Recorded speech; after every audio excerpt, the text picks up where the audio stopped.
Hello and welcome to another exciting episode of Wave the Brush with me, your host, Kris, aka the Name Butcher, aka Hey, you get off my lawn, aka Kris, you're being creepy again. Wave the Brush, the most informative 120 minutes on the internet on the wargaming lifestyle. We'll talk about painting, terrain, conversions, and just about everything under the sun. For all you first-time viewers, if you want to keep the conversation on the hobby side of things, painting and wargaming and all that, be sure to ask your questions whichever direction it might be in for you. And of course, if you're watching this after the fact, you can always submit your questions to Kris@wayofthebrush.com. There's also it's in the description below. If you're going to send pictures, send them as attachments in the email. Don't send it off as links to other sites because I just won't do it. It's because the ads and stuff like that. So just please don't send them as attachments.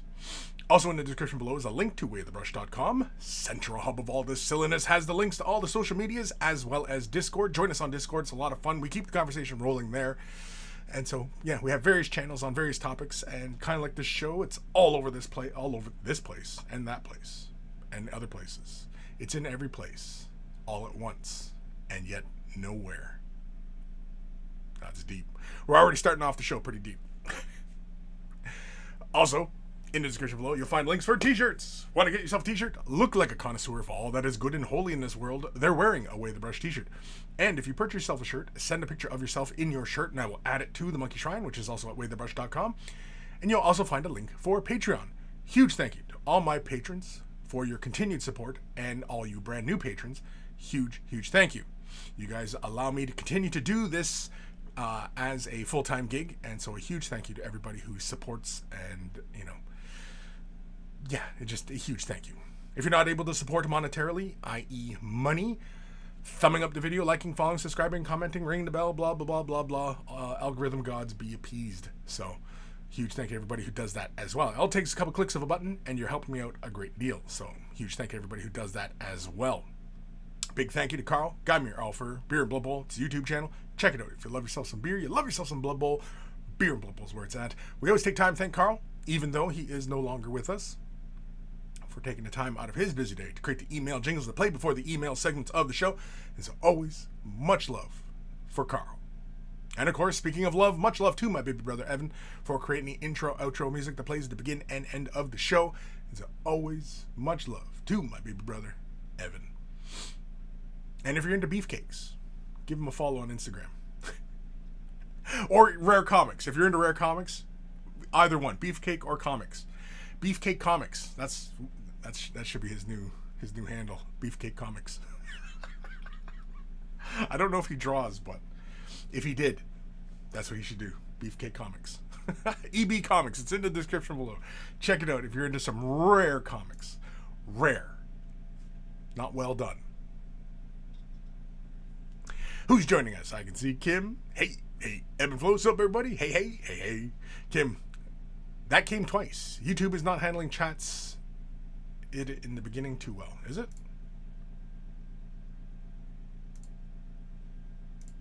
I don't see anything funny. Is there funniness? Is there hilarity going on? No, I don't see anything funny. I think Kim's freaking out. Scott Radom, hey folks, hey. Sophie, hey everyone, hey Kris, hey Sophie. Eric Fountain, good morning Kris and Monkeys, good morning Eric. Yeah, so today we see the release of, a book. You guys want the short version of a review? I posted a useless review this morning talking about the book. Do you guys want the short version of it?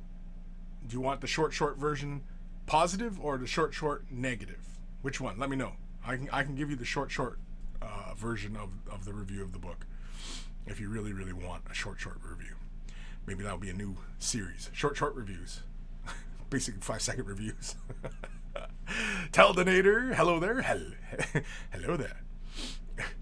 Kenobi. Anybody watch Kenobi? I mean, anybody who's into Star Wars, I'm sure has already watched Kenobi. Anybody out there not into Kenobi? That's probably the better question to ask. Anybody out there, not interested in Kenobi? I thoroughly enjoyed it.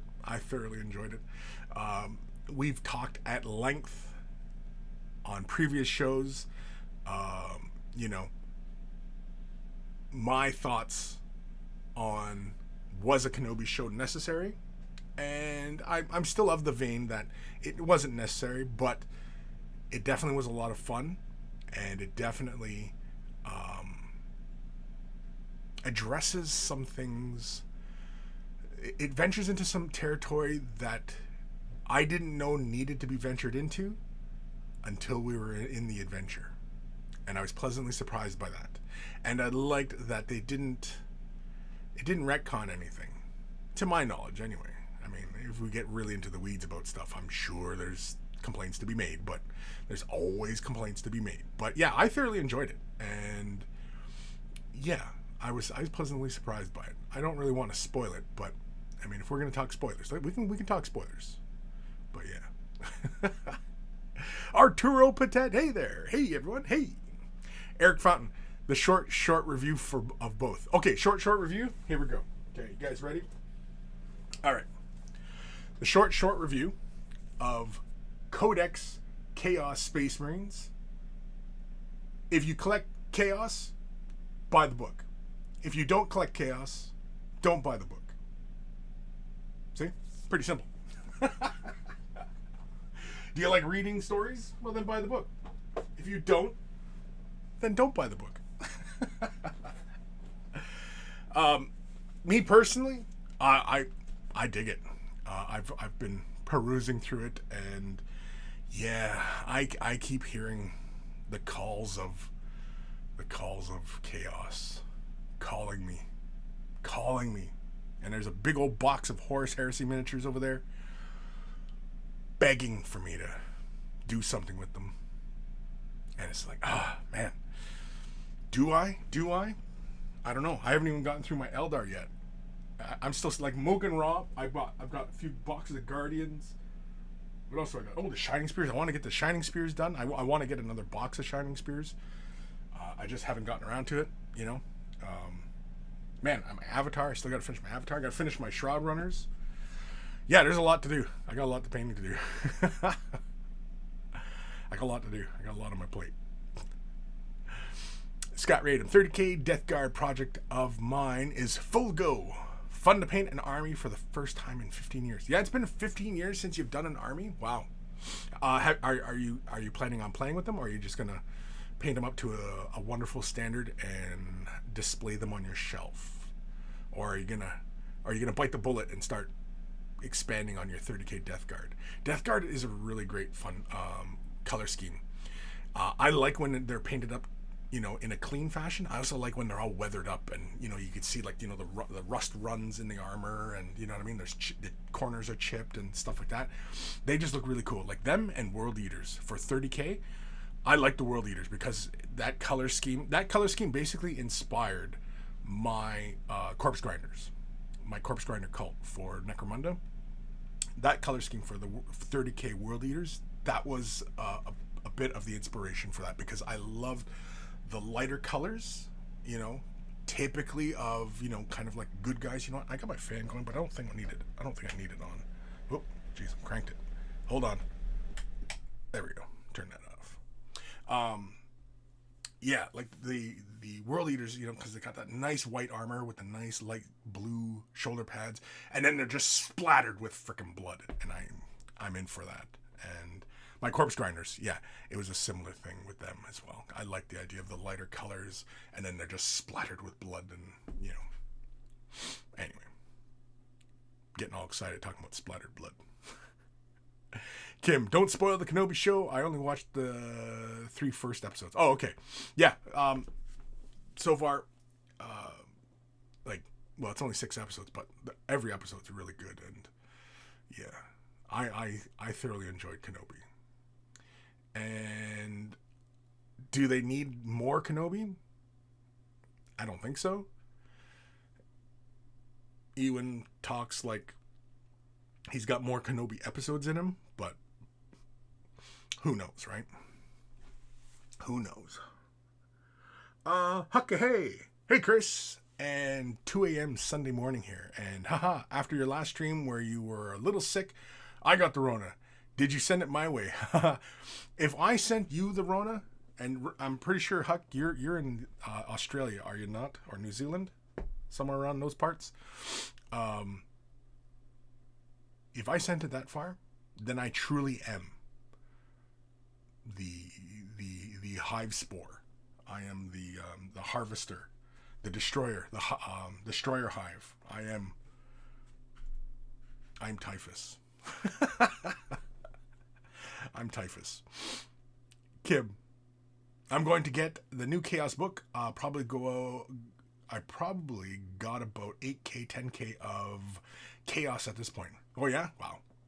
I don't know if I still had all my Chaos. It's probably around the 7,000, I think.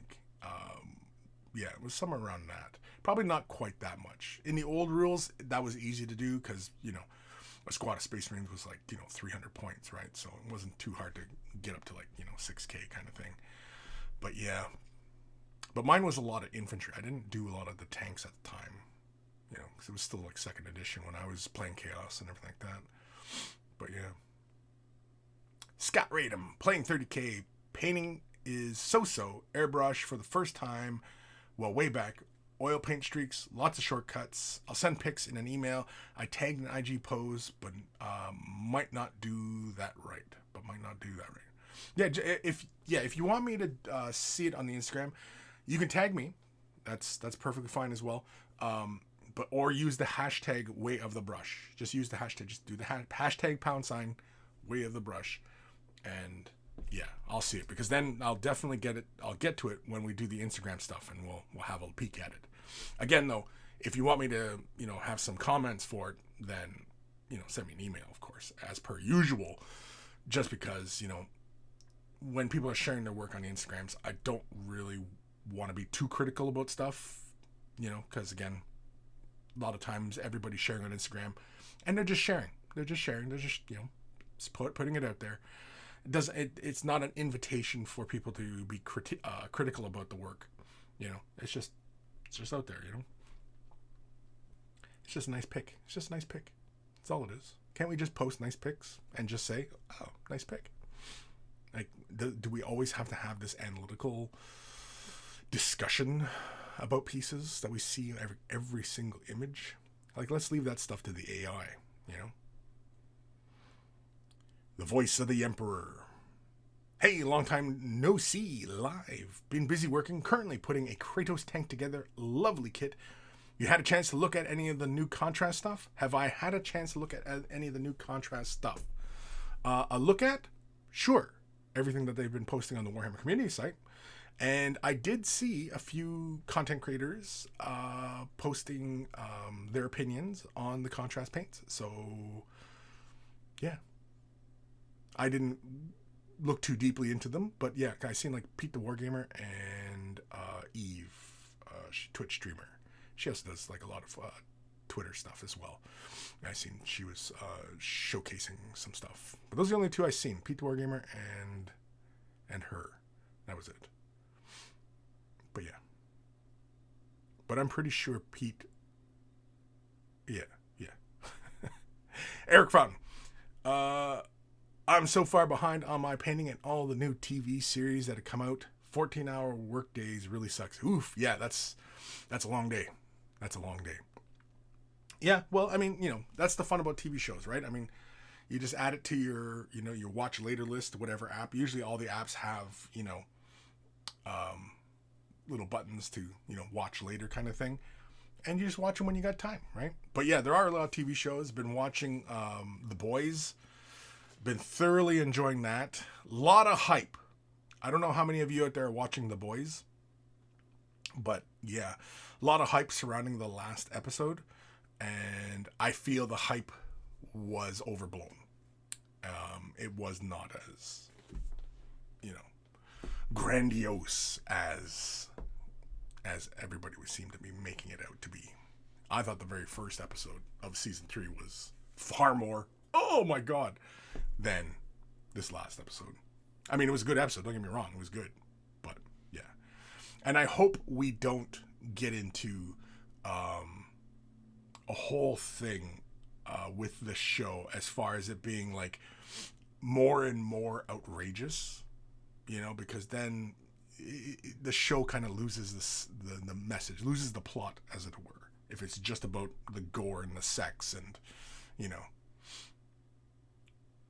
Of course, that can be its own message as well, but, you know, yeah. Excuse me. Still fighting the Rona, actually. Felt better. Then I felt around, like, about Wednesday, else, and I felt in my chest again and everything like that. And I hope it's not, like, a long-term. Hopefully I don't have, you know, the long form of COVID. My son, I think, has the COVID that sticks with you for a while. Because that would suck. Arturo Petit, speaking of light armor on Matines, I abandoned my Praetors of Orpheus because it's so hard to make realistic oxidization and grime on white. Realistic oxidization and grime on white. I would assume it's pretty darn easy. Because, you know, all you got to do is work in sepias and reddy browns and stuff like that. You know, thin it down, create the streaks. What is it, the oxidation? And the grime? Yeah, the grime as well, yeah. On white? Yeah. No, I mean, unless, of course, you're talking about, like, painting the white itself. Because usually, I know a lot of people have, you know, issue with painting white itself, right? You know, and getting that to look right. And maybe Arturo, that is the issue. Maybe it's actually painting the white. It's not really the grime, because the grime is relatively easy. And there's many ways to go about painting grime and dirt and rust on a miniature.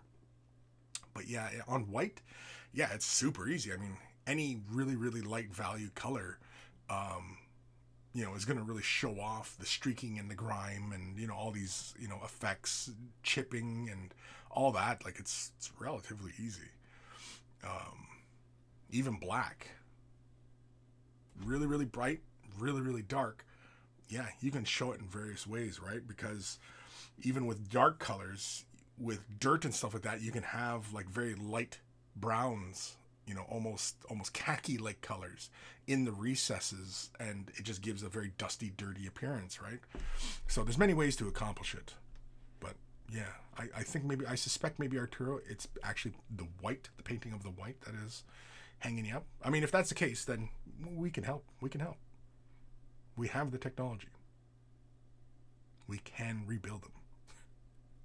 TJ, the hobo painter. That's all like I said, the homo painter. I was aiming to get Mortarion book, but it sold out already. Oh, the new novel?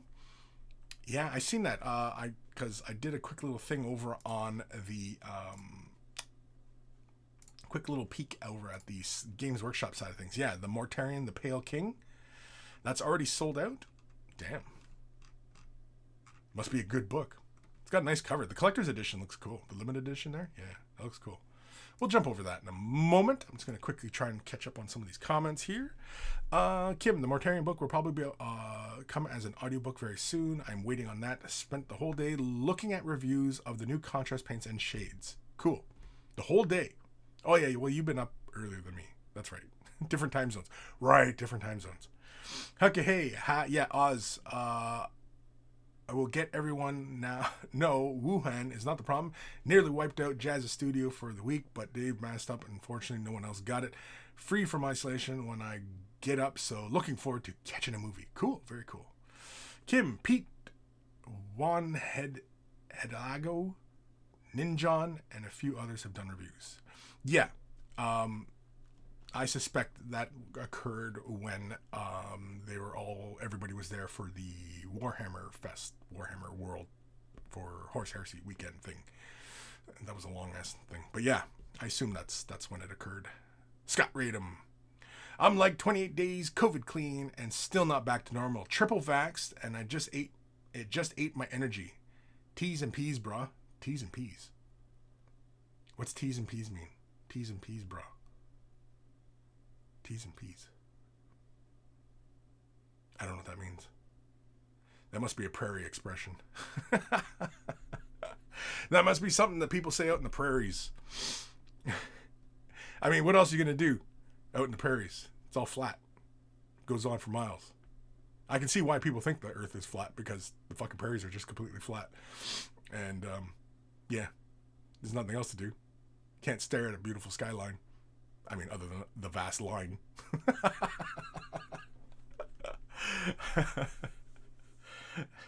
Yeah, Scott, I'm making fun of where you live. That's right. I'll take mountains, forests, waterfalls, lush green territory. Yeah, I'll take that over any day over prairies. Okay, hey, so are you testing positive on a rat? And hope you haven't got long road. Yeah, I hope I don't have long road. No, it was the rapid test. Yeah, it was the rapid test. And yeah, I mean, it showed I still had it. Like, I tested, what was it, Friday? And, you know, and then I did weigh the brush, and then I was like, yeah, I tested positive. And I did a test, I think, like Tuesday, and it still said I had it. But I'm the only one in the house who tested positive. So, I don't know. Maybe I didn't do it right. Maybe I didn't shove that little fucking thing up my nose far enough. You're supposed to shove it up there till you tickle your brain. And I tickled my brain because I had an immediate flashback. Fuck, I'm sweating now. Okay, you know what? The fan's going back on. You might hear a slight drone in the background. That's my fan. And let's point it back up that way. Hopefully it's not too noisy for you guys. But yeah, I'm turning that back on. But yeah, hopefully it's not the long form, man, because oof. Yeah. Because sometimes if I breathe really deeply, now mind you, I am a cigarette smoker, so, you know, the lungs are kind of fucked up anyway, so, yeah. Yeah, I know, Mom. I should quit. Yes, I know. Arturo Patet. Weird thing with COVID, been having weird time jumps, which my doc said it's short-term memory loss. Like, I'm preparing coffee, blink, and I'm already drinking, sitting on a chair. Oof. You know, people spend money for that kind of experience. Man, I've not heard of that. Like the short-term memory. I mean, I've heard of, like, you know, the losing the smell. And at first, when I tested, and I was suspecting that I had COVID, I thought things were tasting a little funny. But then, no, that's fine. I still taste everything, as far as I can tell, just fine. So, yeah. TJ. Yeah, the novel sold like hotcakes, it seems. Yeah, I guess. Disco. Hey, everyone. Glad to catch the live show. Welcome, Disco. Scott, thoughts and prayers, you ignorant wench. Oh, thoughts and prayers. T's and P's, bro. Oh, thoughts and prayers. Yeah, see, that's not... Thoughts and prayers, like, I'm not trying to be disrespectful or anything like that, but in my view of things, it's largely meaningless. It's an empty platitude. And, you know, yeah. I don't say it, and I don't expect people to say it back to me, because to me it just feels empty. It's vapid. It's, you know, it's just as meaningful as when you pass a complete stranger and you say good day. Do you really wish them a good day? Are you asking them a question? Like, you know what I mean? Like, it's just thoughts and prayers. Well, like, that's largely meaningless. That just, like, how do you demonstrate that that somebody's occupying your thoughts? And prayers, well, prayers are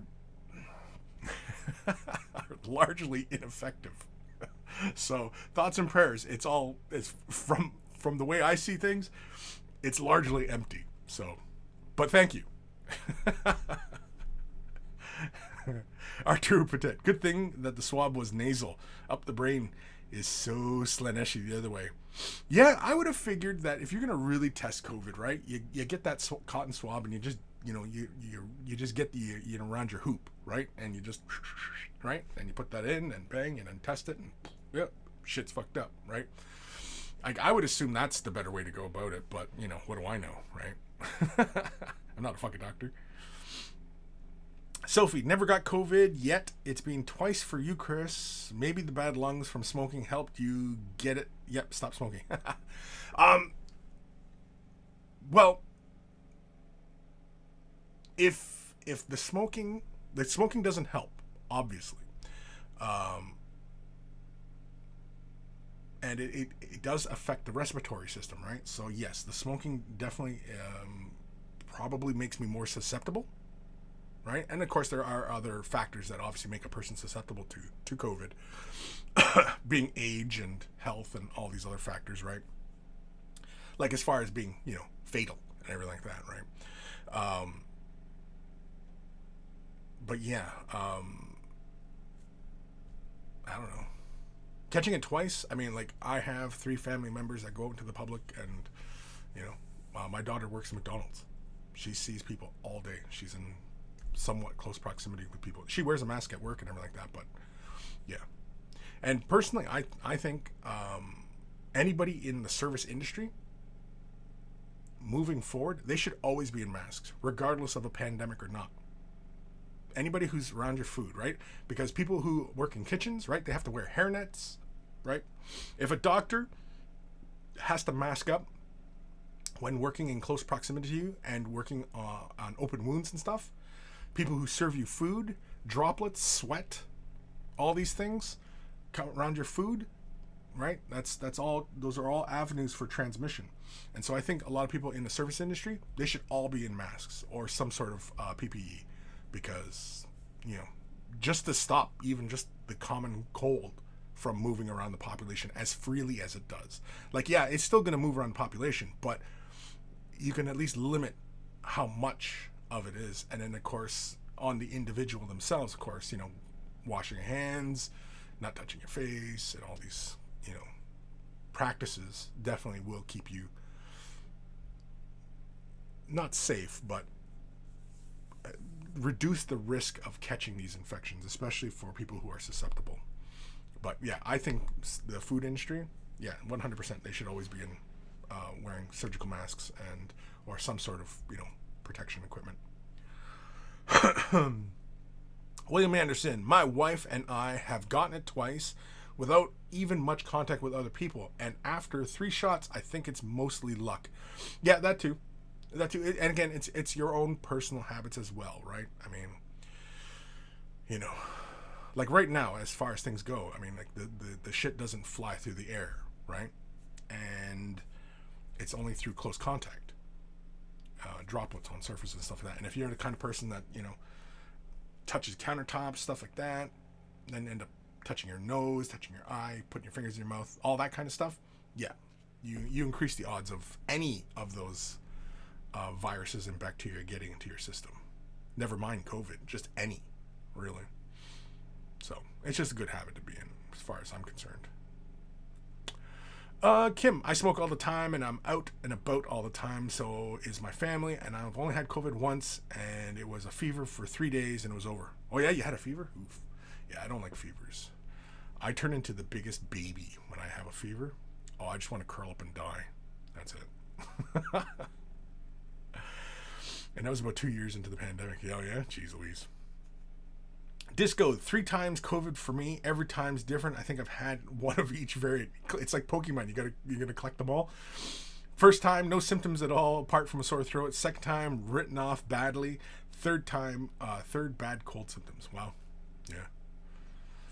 Okay, hey, so bought tickets for Michelle, a friend, to see Midnight Oil tonight in Washington, and no worries for her, but do you have to wear masks at concert over there? To my knowledge, no. In the States? No. In the States, I don't. Man, even at the height of the pandemic, people weren't wearing masks, so. The States is a fucking petri dish, as far as I'm concerned. Holy shit. Man, I mean, I can travel across the border again, and before the pandemic, I was across like every week. Every week I was in the States. We've been able to travel since like what, April? I think the border opened back up. I think it was April, wasn't it? May, March? I can't remember when the border opened back up, but I haven't gone across. I honestly don't feel like going over there. Not that I'm scared. It's just, I just don't fucking feel like dealing with this bullshit.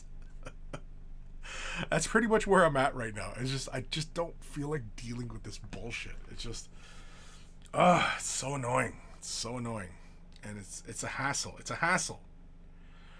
But how much of a hassle is it really? Especially with the rising cost of things. Oh my god, it's really, really, really interesting times we're in. And I use the word interesting loosely.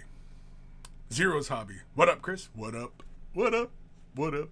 Yeah, let's go have a look over at the Games Workshop side of things. Pre-orders. Yeah, so there's the Mortarion book. Now, on my page, and I'm looking at the UK. So it's all in British. Yeah, Mortarion still shows for pre-order. Mind you, I loaded this probably about 20 minutes ago, half hour ago. Chaos Space Marine Codex up for sale. The data cards. Combat Patrol. Let's have a look at the Combat Patrol. That's right. We got the Hellbrute. We got some Havocs. Got some Chosen. We got the little duder. I think the little duder with the book on his back. I don't know. Something about that just strikes me as hilarious. But yeah, Combat Patrol for everybody. Chaos Dice. I dig them. I like them. What else we got? Heavy Support Squads. The Horse Heresy Rulebook. 85 British pound? Am I reading that right? $85 for that rulebook? I mean, it's a big honking rulebook. Wow, $85. That's not 85. That's, well, for Canadians, that's probably what? Probably $150. Oof. Oof. Oh, hardback rulebook. Oh, what the hell's... Oh, the special edition. Oh, because it looks like the old rulebook. Right, gotcha. Okay, so 42 British pounds. Still, oof. $80. Yeah, that's about what rulebook go for, I guess. Oh, Imperial Fist dice with the scatter die. Sons of Horus. I like the Sons of Horus dice. It's pretty colors. We got some minis. Combat Patrol for Gene Stealer Cults. Got a bunch of novels. Some Necromunda cards. Ridge Hauler. I still want to pick up this dude. The Thrall Master. Yeah, I want to pick this guy up. He looks cool. I dig him. And it's not just the Aquaman aesthetic. It just looks cool. Okay, where'd I go? What do we got here? Some Sylvaneth, EPUB, dice, more dice. Oh, Squats. That was last weekend, wasn't it? Yeah. The trailer. I like these little Spite Rider Lancers. These guys are cool.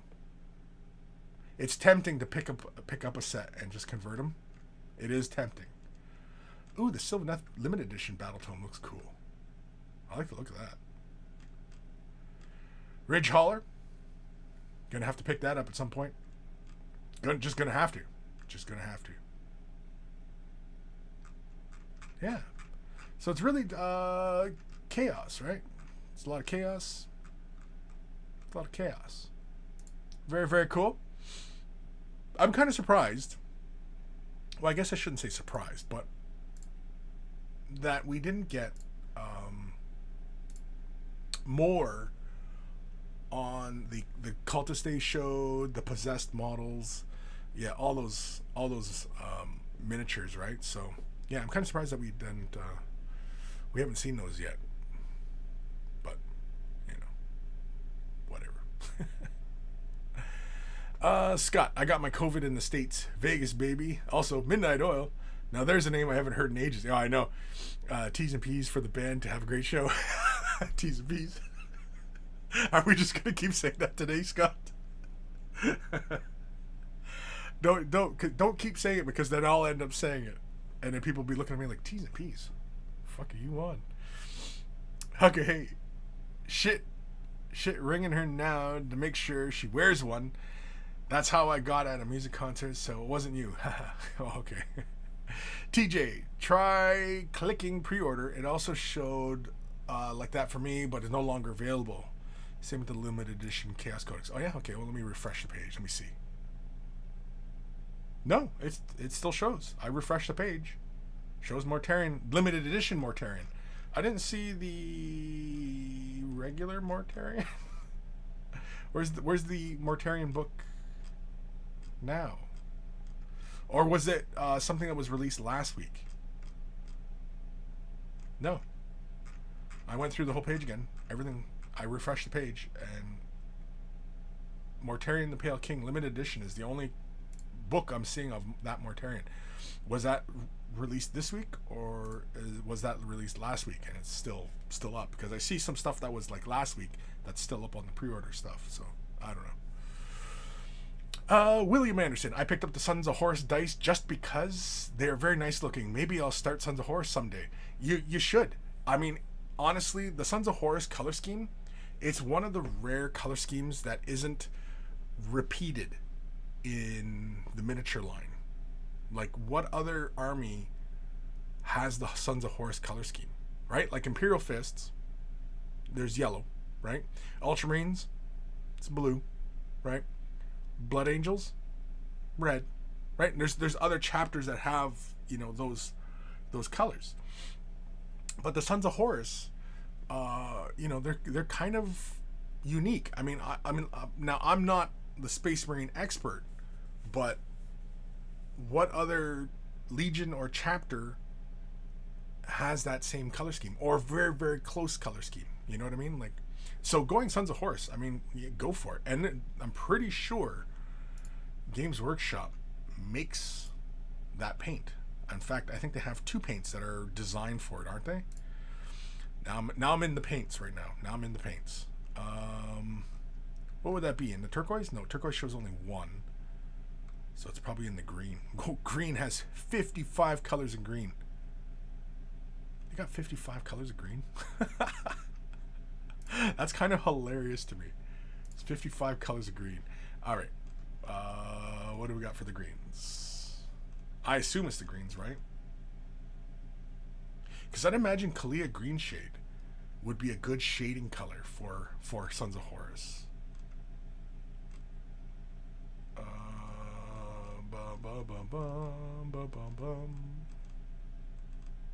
Okay, well, I don't see a Sons of Horus. I thought there was a Sons of Horus green. Cabalite green? That's not Sons of Horus. Oh, Sons of Horus green, yeah. And Sotek green.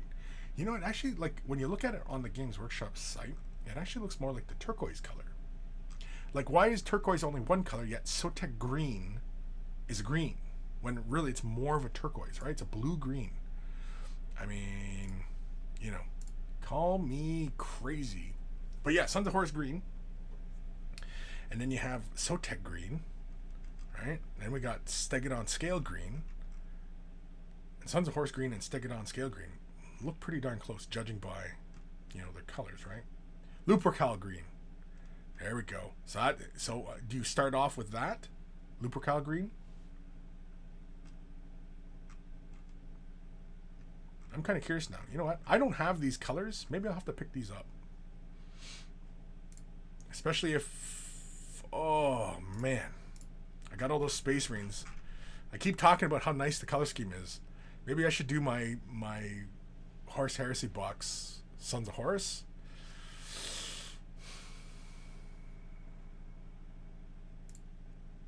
Decisions. Decisions.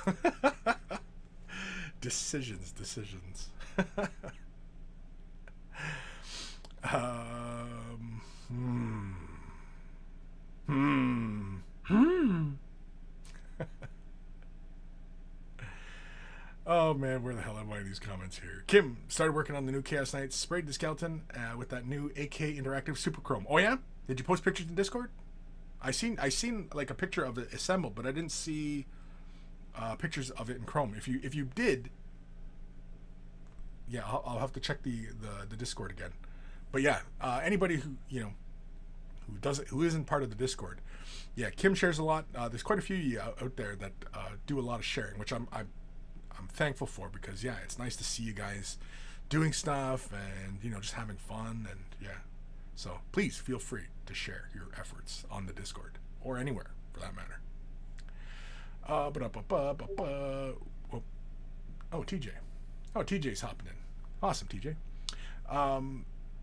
William Anderson. That was exactly my thought. They're so unique, and I love it. I picked it up yesterday. Sons of Horse Green. Oh, yeah? Okay. Arturo Patet. 55 greens? That's what I said. 55 greens? Yeah, because like, if you go to the site and you click by browse by paint color, green has 55. There are 10 black, 39 blue, 16 bone, 6 brass. There are 6 brass? Okay, I gotta look at this. 6 brass? What are the brass? Oh, Canoptic Alloy. Right. Skull Crusher brass, Rune Lord brass, Screaming Bell, and brass scope. Screaming Bell. I wouldn't consider Screaming Bell a brass, though.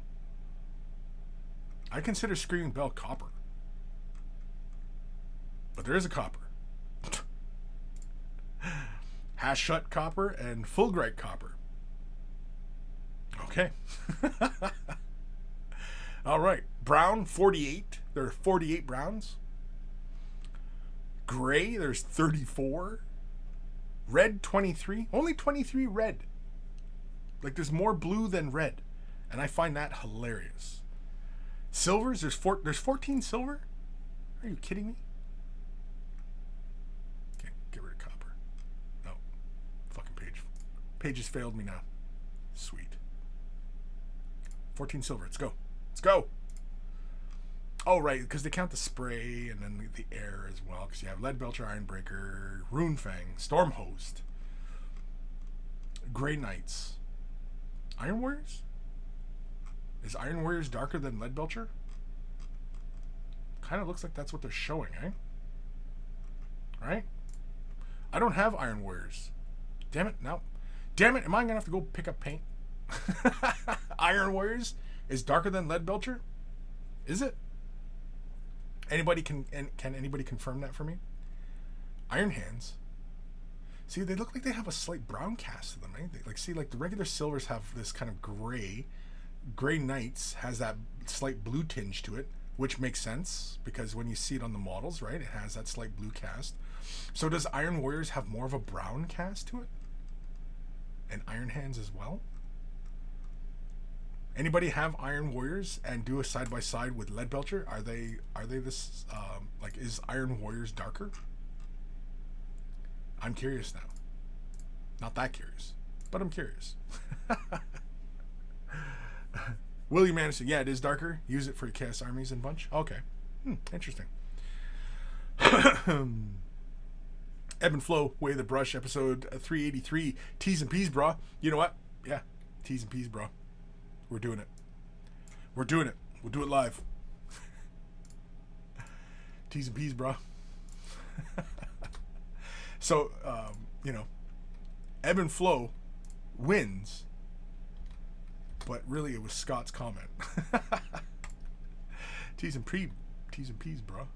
I don't know why I kind of bust into a walk-in, but kind of. I can't do it now. TJ, 55 Shades of Green. Is that the new movie? The new erotic story from Games Workshop. We'll see it on Warhammer Plus. 55 Shades of Green.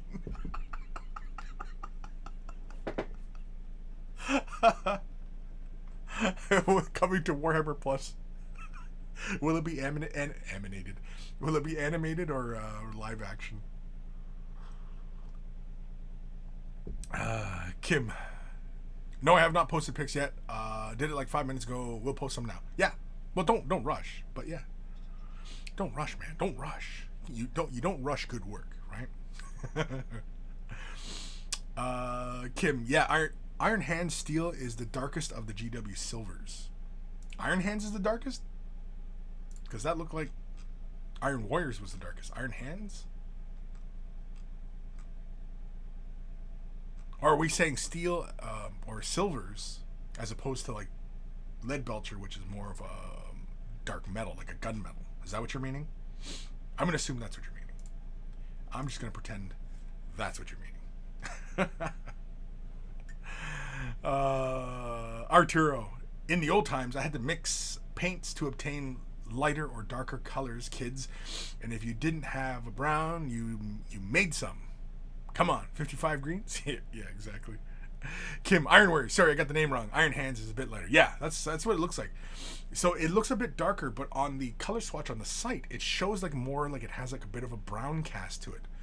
And you know what I mean? Like, cause like, you know, like the Grey Knight's silver has a slight blue cast as opposed to like Ironbreaker, which is more of a gray, right?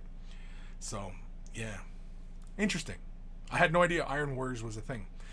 I mean, I enjoy painting and I follow this stuff, but yeah, I'm not like Mr. Current Events or anything like that as far as that's concerned. I don't go perusing the site looking for new colors. TJ would have to be Orc Erotica then. I don't even know. I don't even know where to go from there. Like Orc Erotica. I don't even know what that means. I don't even know. Oh man.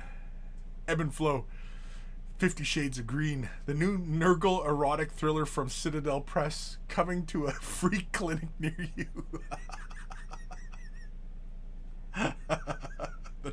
the new Nurgle erotic thriller.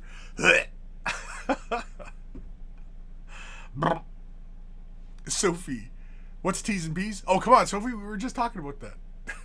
Evan Belleau, thoughts and prayers. Yeah, T's and P's. T's and P's. Don't worry, Sophie. I didn't know like 30 minutes ago either what T's and P's was. So, yeah, don't worry, Sophie. You're not alone.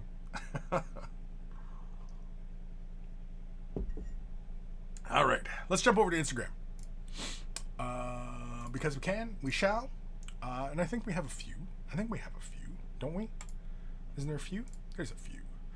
Yeah, here we go. Simply mini painting. Red Corsairs Chaos Chosen. Working on marking my pictures better and doing reels. Let's give that a like. Very, very cool. I like the shoulder pad. I like you drilled up the barrels. Ooh, it looks like a little bit of weathering on the feet too. I like that. Oh. Chipped armor.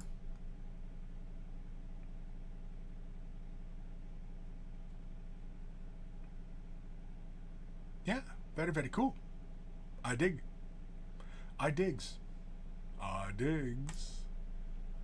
This is from Disco. Base coats down on my Keeper Secrets. On to some highlights next. Let's give that a like. Yeah, I like the colors. I like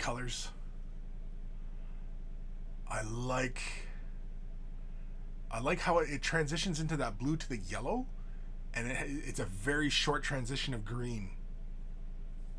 I like that.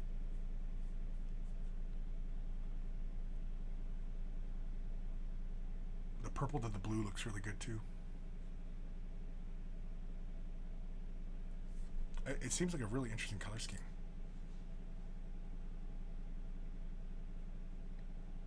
Yeah.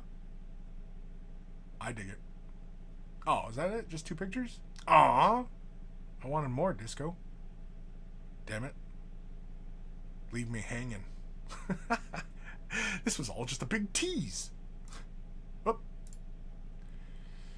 The Auditor 19, some terrain I've painted for my local gaming club, Canterbury Crusaders.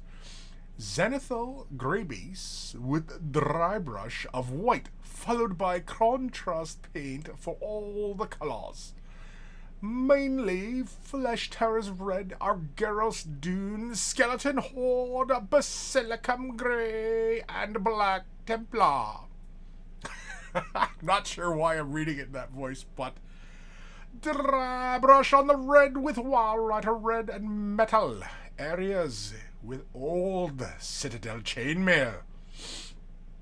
Then I can't do it anymore. Then weathered with Rhinox hide, Abaddon black, sponging, Agrax Earthshade recess wash, and Steel Legion drab dry brush / stipple.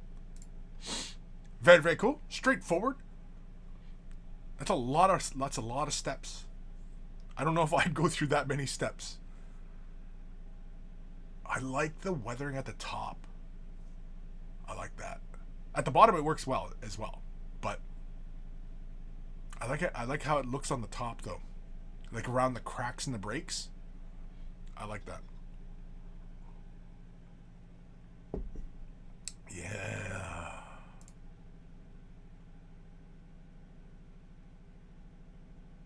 I think the metal bits, I'm not telling you to change a thing here, but I think the metal bits in the future could have used a little bit of grime, you know, a little bit of dirt or even rust.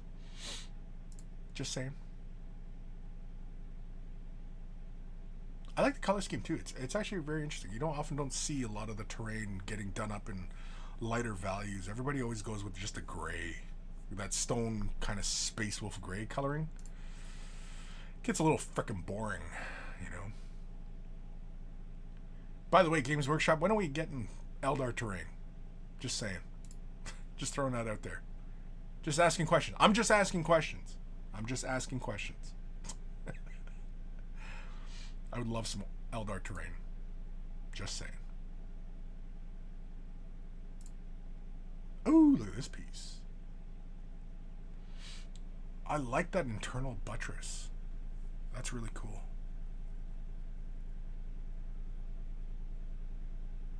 Yeah, that's cool.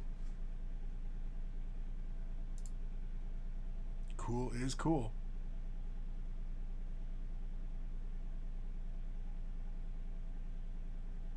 Now, here's a question.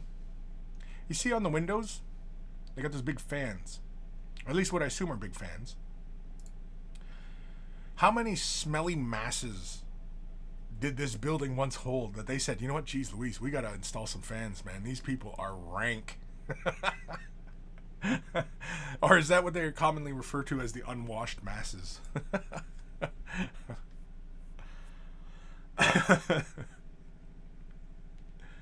Yeah, I dig the terrain. It's real nice work, man. Oi! Thank you for the follow, whoever that was. I don't see shit. It's not showing up on my thing. Oh well. Once it shows up, I'll do it properly. Simply mini painting, Chaos Chosen. I dig it. I like the color. Strong red. I like the glowy eyeball. Plasma glow.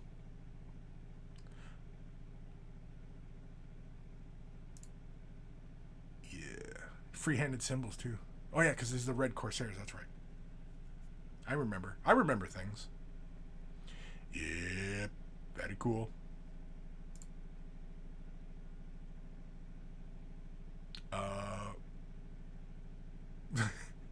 I think somebody's using Way the Brush oil painting. Lovely studio. Man. Yeah. Oh, and they even got a little spot for their models. Oh, damn. I'm jelly.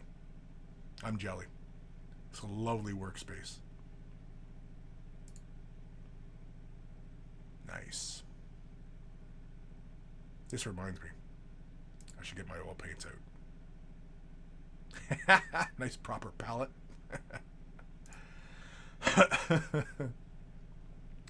The Auditor 19. Some terrain I've painted for my local gaming club.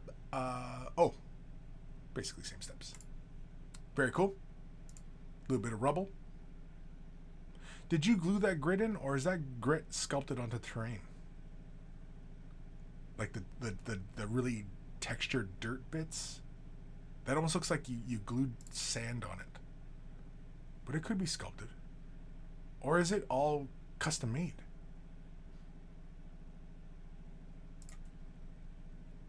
Now I'm thinking it's custom made.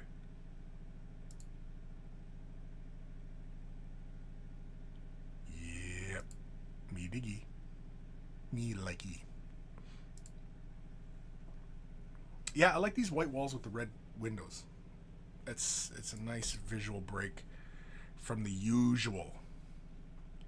And so that will always get a golf clap. Simply mini painting, Skink Star Star Priest. Star Priest. Oh shit, did I give that last one a like? I did. Okay. Wonderful work on those feathers. Really, really nice. Even the skin. I like the skin. It's that golden yellow to magenta values. I like that. He's like really, really bright magenta in his face. Really, really cool color scheme.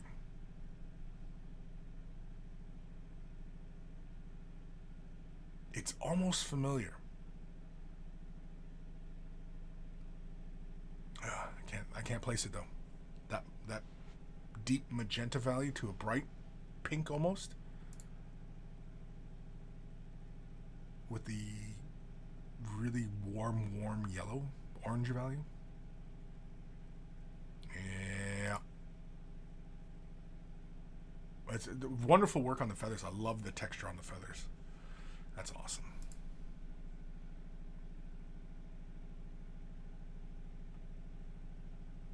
Yeah, really nice work, Simply. Yeah, that's good. Oh, some dickhead in his pictures. Simply Made a Painting, Engine of the Gods. Let's give that a like. Really nice work. Oh, I like the Stargate behind them. That's very cool.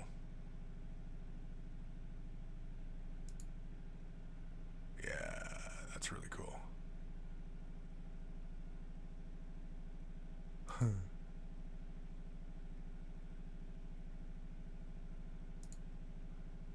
Yep. Yeah, that's really cool. I dig it. Oh shit, some asshole. Disco? Oh, yeah, we looked at these. Yeah, we looked at. Okay, we're all caught up. We're all caught up on the Instagrams. Yeah, really nice work, Disco, on your Zinch Greater Demon. Very, very cool.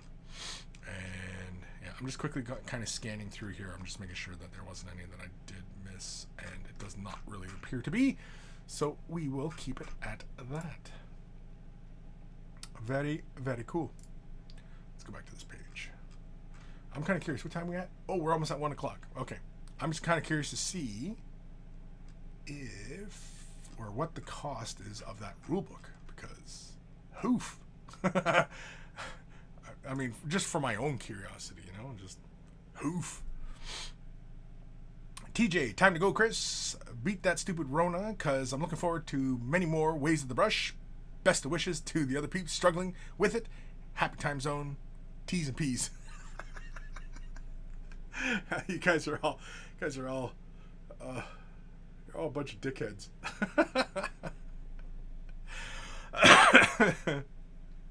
Disco Duke. No green was used in the making of the Keeper of the Secrets. Was a happy accident. Well, I had fingers crossed, feeling it would do it, and then the yellow was applied over the blue, and it came out great. Yeah, no, I could see that you laid the blue, and then you laid the yellow down, and then because of the overspray, it gives you that visual mixture, right? Like the colors didn't actually mix because the blue was most likely dry when you laid it down, when you laid the yellow down, and it's not like the two colors would mix. But if you look at like pointillism and stuff like that, these famous paintings where, you know, it's a lot of stippling, and basically it's just like tiny little dots, and it's like taking a red and a yellow and their proximity, and then when you have a bunch of them and they're overlapping, they look like they make orange. And it's just the way our eyes work that it actually gives it that impression of, you know, of it, right? So yeah, no, I get it. Like I like though that the way you laid it out, that where the blue ends and where the yellow overlaps, that it was very, very short transition of green in there, because some might take that as an opportunity to, you know, maybe make more green in there, and I think that would kill the overall vibe where you were going for this blue purple combination, and then just with that light yellow at the ends. And I like that. It's good. I'm looking forward to more of your progress on that one. Fire Drake, hello people. Sounds like Kris is broken again. Somebody hit reset. I'm broken again? I'm always broken. What are you talking about? I'm a broken man. Anyway.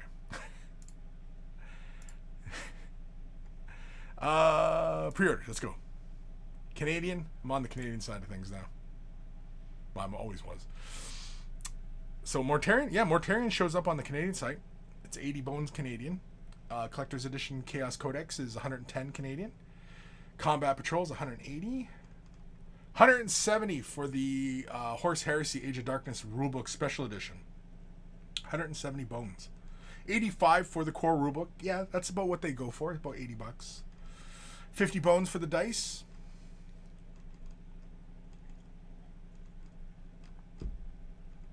Yep.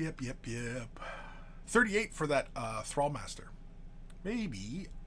Because this was last week or the week before, right? This came out. So local places probably already got theirs. I'm going to have to contact my local guy over at Max Aggression. Squats, 56 bones. Not bad. Sorry, I'm just kind of quickly going through here. Oh, the Ridge Hauler. Well, how much was the Ridge Hauler? 115. It's a little pricey. Not undoable, but it's a little pricey. Probably going to get it anyway. I want one. Put a bunch of corpse grinders on it. Corpse grinders out in the desert. Like, that's a scenario that is very unlikely to happen in the ash wastes of Necromunda. But we can dream, can't we? We can dream. What time are we at here? 1 o'clock. We did the Instagrams. We did the thingies. I only have one email today. I only have one email from Mr. Derek. So, yeah. AKA Fire Drake. Is that why you showed up, Fire Drake? So I'll read your email. So I don't skip you this week. Maybe, possibly, maybe. Oh man. Yeah, everybody's gone quiet on me. So 180 for the new, 170 Canadian for the special edition. I mean, it looks like, the classic Forge World books, the Horse Heresy books with the steel corners, which I thought was really cool. Has that kind of faux leather hardcover on it. They're nice books, and it looks bigger because those Forge World Horse Heresy books, those are huge. They're tomes. They're literally tomes. And yeah, it's a pretty book though. I don't know if I feel like spending 170 on it, but it's a pretty book. What do you get with it? Is it just the hardcover book with the metal corners? Oh, you know what? And it's probably silver edges. It's like a silver on the edges because all the Forge World books had those silver edges on the book. I can't tell in the picture.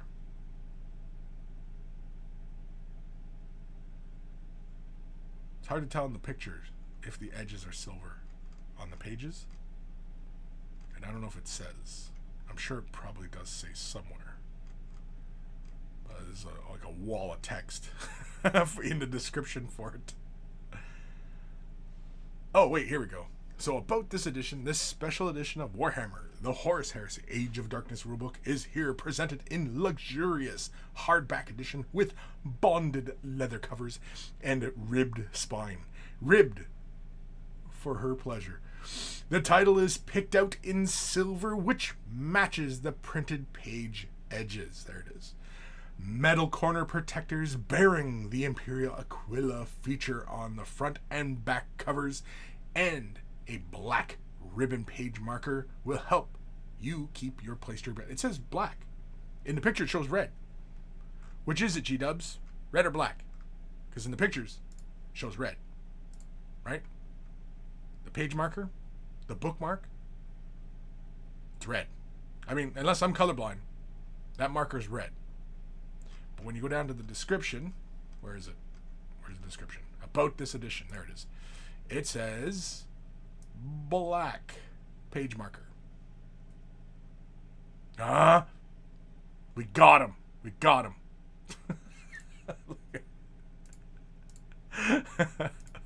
Let the righteous indignation begin.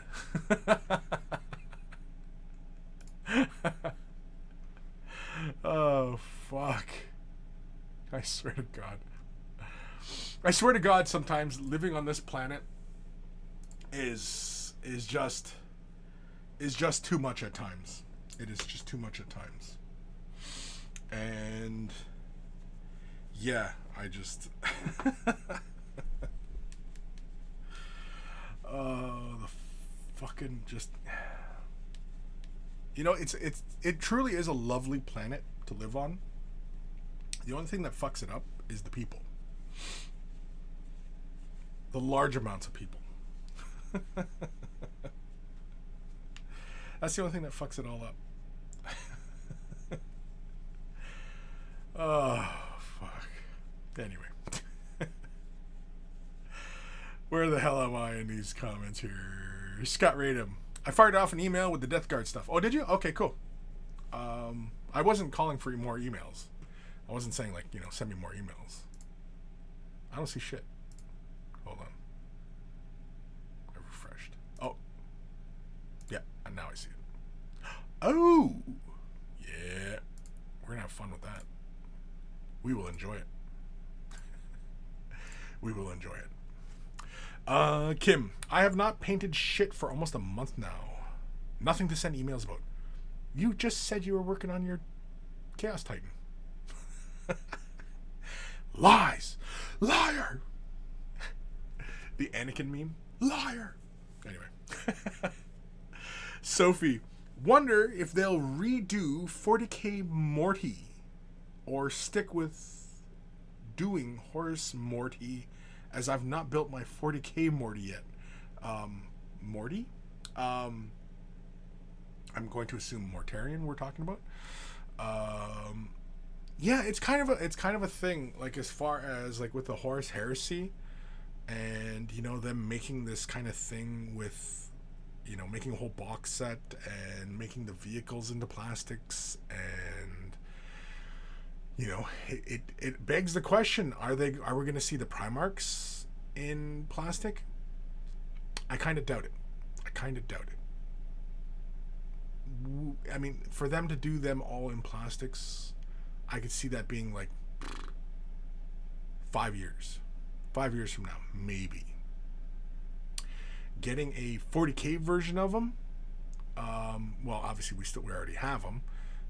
I think the big one that everybody is looking forward to, and I mean, I would love to see what he looks like for 40k is Angron, right?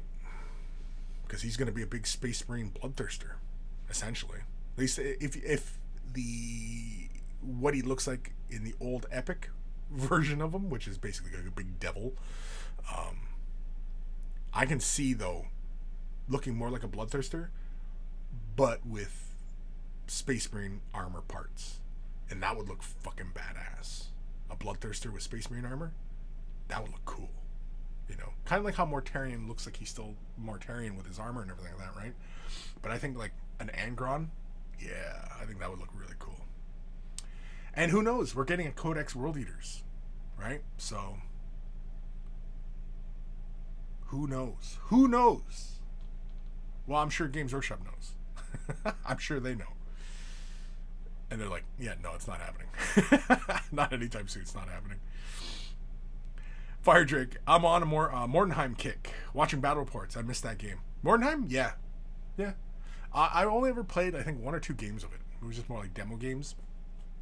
Because when that came out, Necromunda was still going pretty strong. And Mordenheim was a little bit different from Necromunda. I mean, it gets that equivalency of being like Necromunda, like being the fantasy version of Necromunda, but yeah. I don't have a fondness for Mordenheim, but even the fantasy stuff, I don't have that much of a fondness for fantasy. I mean, I played it and everything like that, and I collected Bretonnians, but it's not like I was, you know, deeply entrenched in it. Not like 40k. 40k I've been deeply entrenched in for many years, 88, about 88, 88, 89, right? 88, getting into the hobby, didn't discover 40K until about 89, I think. And yeah, I'm more of a 40K fan than I am a fantasy fan. I do dig Age of Sigmar, but because that's different, right? It's kind of like the Lord of the Rings. We've talked about this many times in the past. I'm more Star Wars and Star Trek than I am Lord of the Rings. So, yeah. I mean, don't get me wrong. I enjoy it, but it's not what fires the soul. You know, it's not what sparks my interest. You know. Fire Drake, I want laminated pages and someone to turn the pages for me for that price. Yeah, I for that price, yeah, I mean, with inflation, might have to go to some place where you know, you have a lot of exploited labor. So, you know, somewhere in the States.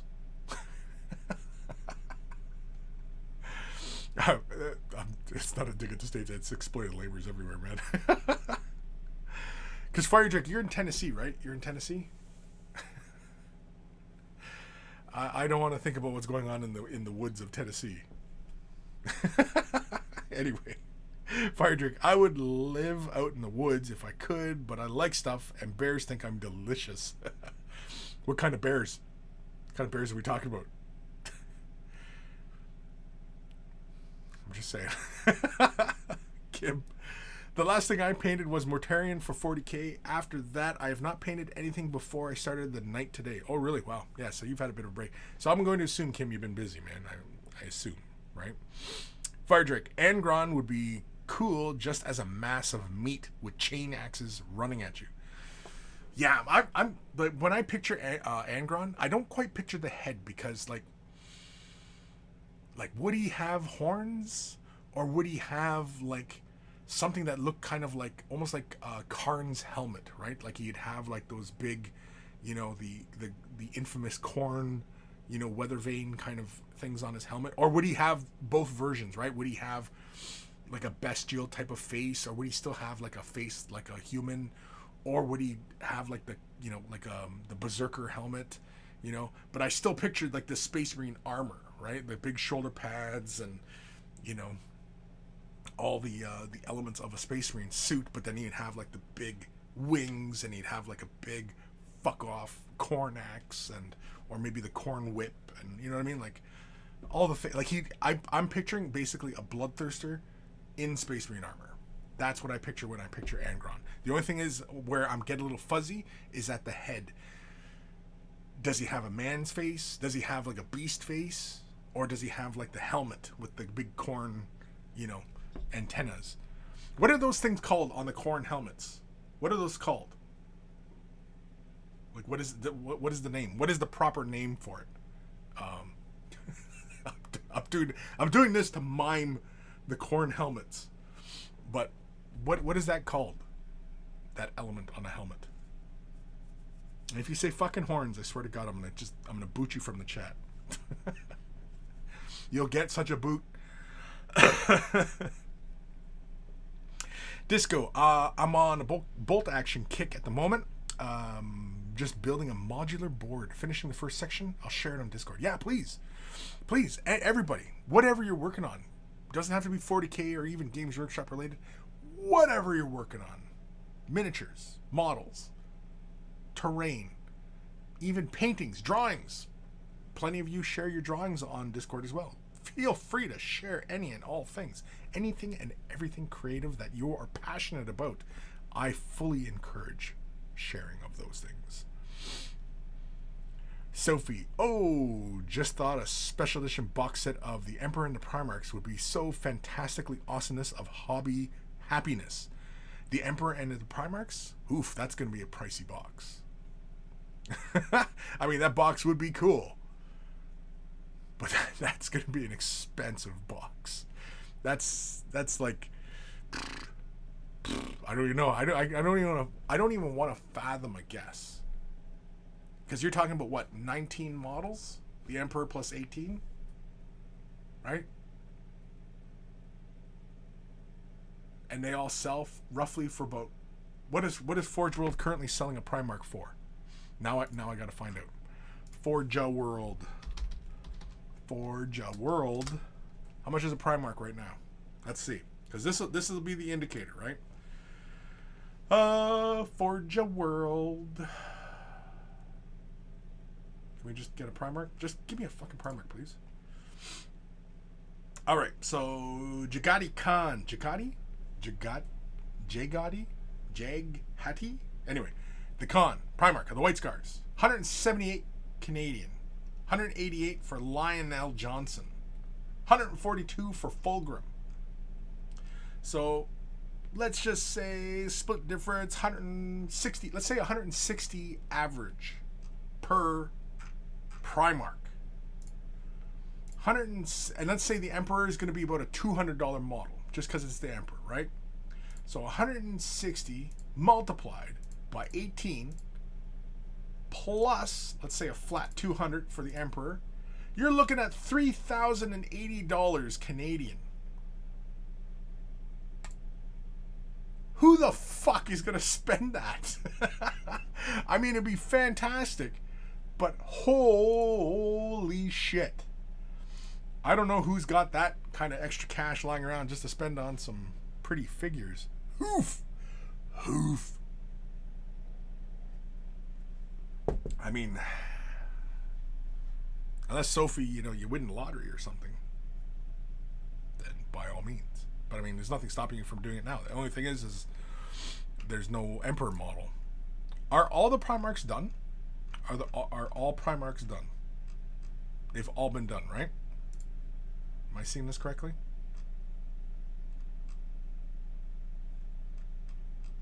Like, all the Primarchs are done, right?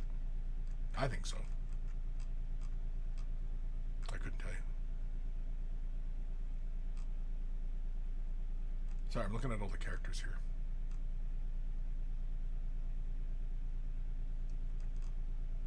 The Abaddon Loken one, I kind of like that one. I'm not crazy about Loken's cape, though, on that model. I'm not crazy about that.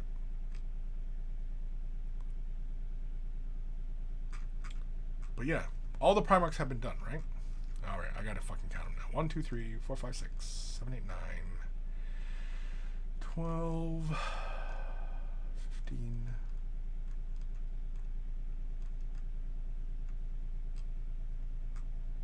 Yeah. They've all been done.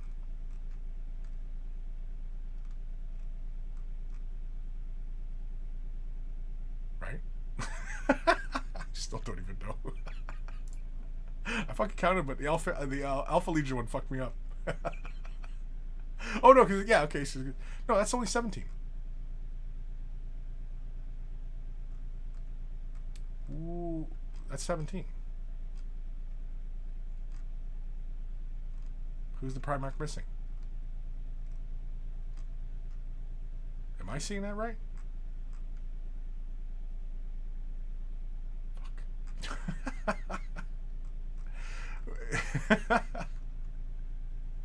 Come on, people, help me out. I don't know how many fucking Primarchs. There should be 18 Primarchs, right?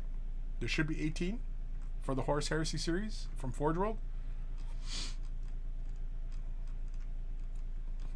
15, yeah. 17. I count 17 on the site. Who's missing? Who's the missing Primarch?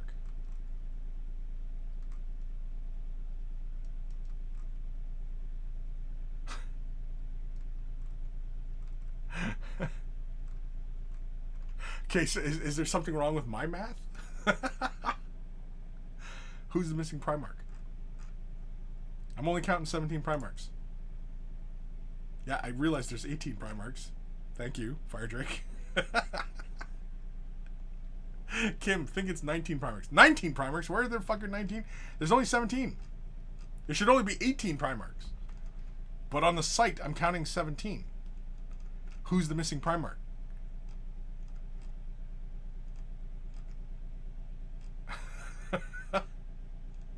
Oh, it's because it's Horus. They're sold out of Horus. That's what it is. Oh, fuck. I feel so stupid now. Horus. Because Horus is on there temporarily out of stock. And so he's not with the rest of them. That's what it is. So yeah, there it is. Okay. Solved it. Solved the mystery. No, there's a Codex. There is a Codex model. No, they're all there. All 18 Primarchs are there.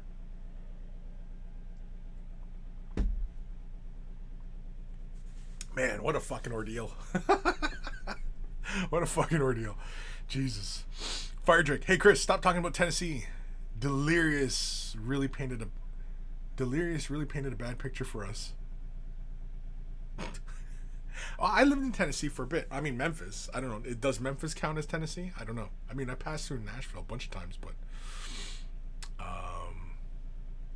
and I passed through Knoxville. I passed through Knoxville once or twice. But yeah. Fire Drake. Technically, there are 20 Primarchs. Technically. Well, as the story goes, yeah, technically there was 20. 2 go missing. Or are expunged. Or whatever, right? So, yes. Okay. Fine.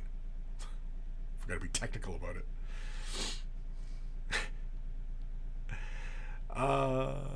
Fire Drake, give the helmet with that machine that makes him crazy, like Weapon X Wolverine. No.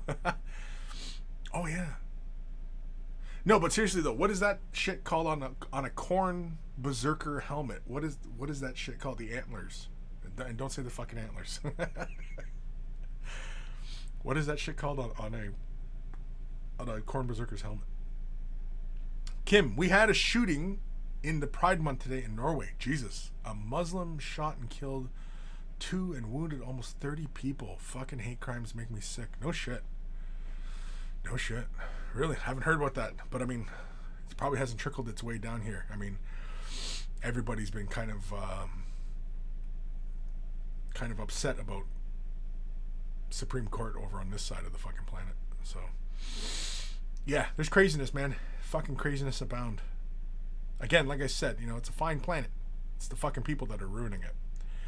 Frykin, I remember they sold a full chapter Marines for $3,000 about a decade ago. Yeah, they've done some of those big, things like that. I mean, yeah, having like a whole box set of like the Emperor with all the Primarchs, yeah, that would be great. But holy shit, that would be expensive. Imagine if they did like a big thing, all the Primarchs, and you could only get the Emperor with that purchase. Hoof, people would lose their minds. You would see the recasting and the counterfeiting and all that shit. That would go, man, that would just be awful. Disco, send them, Kris. Hope you like it. Cool. Fire Drake. Technically, is the best type of correct. Yeah. Kim, Alfarius and Omegon are a 2, so 19, right? Well, Alfarius is just Alfarius. I mean, is there an Omegon model? Omegon? How the fuck do you say that? Is there a model for Omegon? I don't see it. If I don't see it on the Forgeable site, then it doesn't exist. But yeah, that's what it was. It was Horus. Horus is in the out of stock. And I kind of like the Horus model. I kind of like it. I don't know. He looks like, I mean, honestly, okay, like if I'm going to rip on it and make jokes, all right, here we go. I'm ripping on it and making jokes. Horus looks like a realtor. And he's like, and if you follow me this way, I will show you the master bedroom. We go up these flights of stairs, and in here, that is 5,000 square feet of spacious room, pure marble floor inlaid with, sacred stones from, you know what I mean? Like, that's what it kind of looks like. He looks like a realtor, and he's showing you his house or showing you the property, and he's like, and if you follow me this way, I will show you the master bedroom. That's what he looks like, basically. Yeah, I'm making fun of him. I'm making fun of it. Everybody out there is like, fuck you, man. Horus is the best. Horus was right. Anyway. The only one I'm not going to make fun of because he's a badass is this guy right here. My guy, Mortarion. I'm not sure why they give him this really kind of bland paint job though for his model though. Like he's all just one value. I mean, it's a cool paint job. I love the weathering on it and everything like that, but yeah, I don't know. It's just kind of meh. Just meh. It's a cool looking model. And he looks like he's gonna fuck your shit up.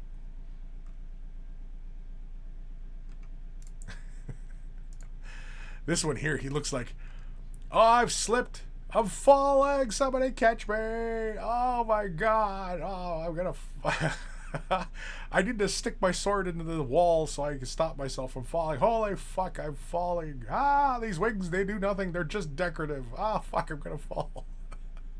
That's what he looks like. That's what he looks like. Yeah. I'm ripping on these sculpts today. That's apparently it. I'm ripping on these sculpts. The sculptors are like, fuck you, man. Worked hard on these. This guy here, he looks like he's doing the twist. This looks like some sort of dance move. This looks like something I'd see on TikTok. People doing fucking dance moves. He looks like he should have roller skates on. He's at the skate-o-rama. The skate-o-rama. And I'm not sure why his fur pelt is so, like, it's fucking cock stiff. I don't know why that pelt is so cock stiff. Why is that?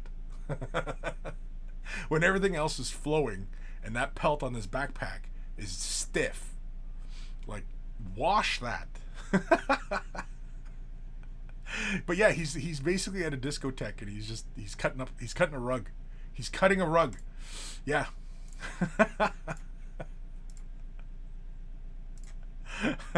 Everybody out there's like, fuck you, man. His models are awesome. And I'm not saying they're not. It's just, you know. Anyway.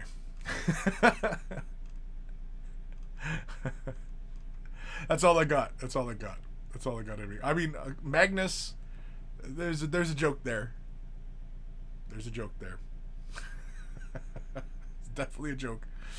And in fact, Vulcan and Magnus, they look like they could be on the same base. And they can be twirling.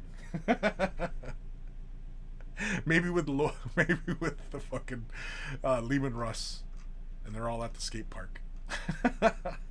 They're doing like the holding the hands and they're doing the twirl.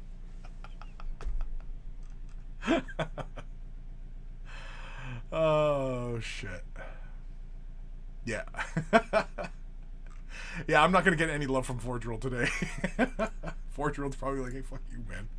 Fucking talking, you're disrespecting our shit, man. A little bit. Just a little bit.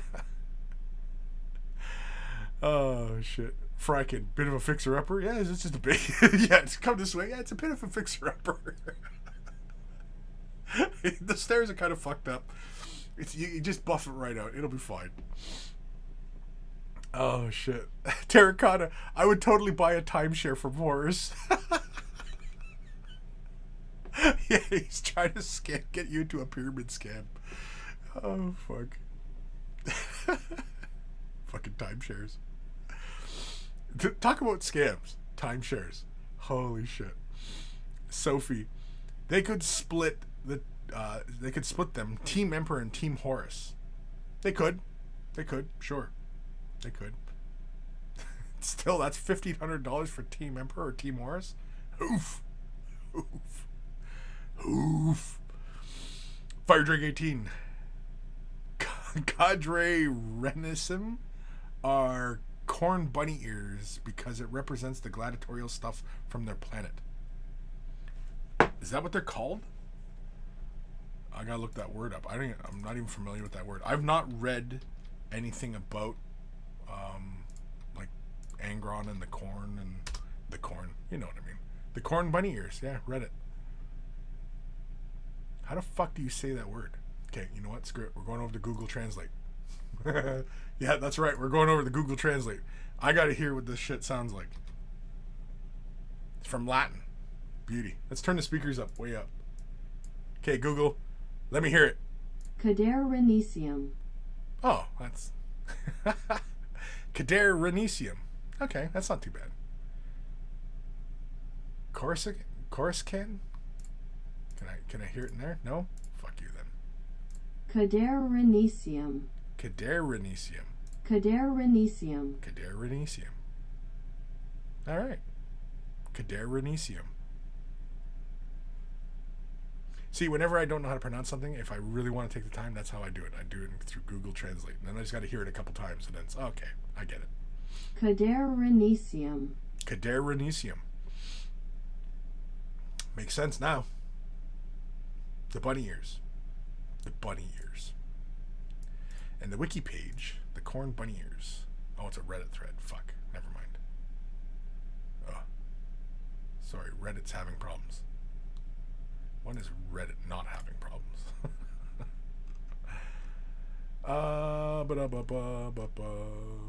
Sorry, I'm just going through the wiki article. I'm just fuck it. I'm just gonna read while you guys are just on the stream. I'm just gonna fucking read. Fuck it. Do some homework while I'm on here. Fire Drake, Kris is broken again. I'll hit reset.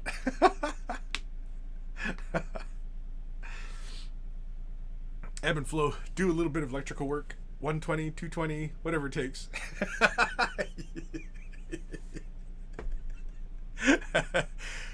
Does anybody get that reference? Can anybody else tell me what that reference is from? I know. Yeah. Okay, Fire Drake. I think Fire Drake gets it. I think only us old bastards who have probably been in that situation get that joke. Or that reference, I should say. It's not quite a joke. Well, it's a joke, but I mean, it's a reference from a movie. Way back in the day. One of the greats. Alright, I'm going to close on that window. Don't need that up anymore. Head over here. Somebody said they sent an email?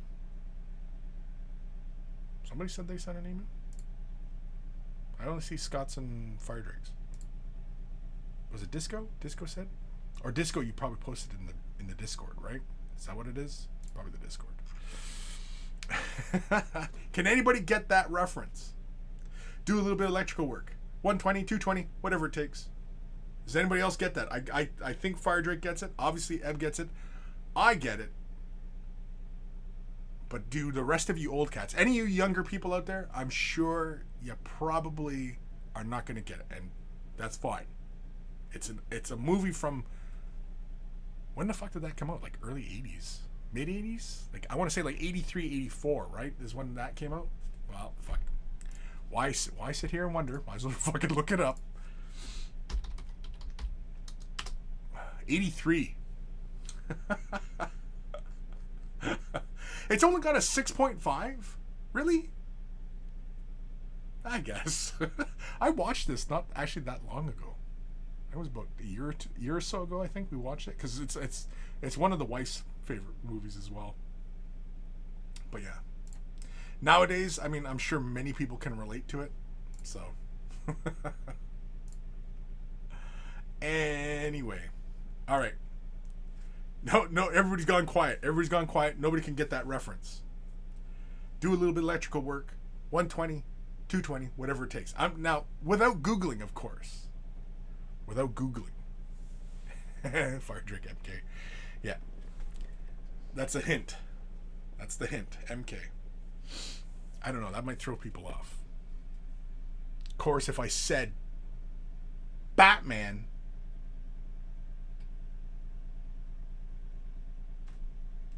I don't know. Without Googling it, of course. Because I don't know if that's the exact quote. But yeah.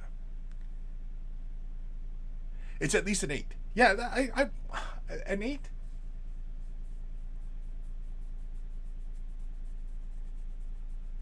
Close to an 8. It's 7 point something for me. It's definitely not a 6. It's better than a 6. What was it? 6 point something? Fuck, I just had it up.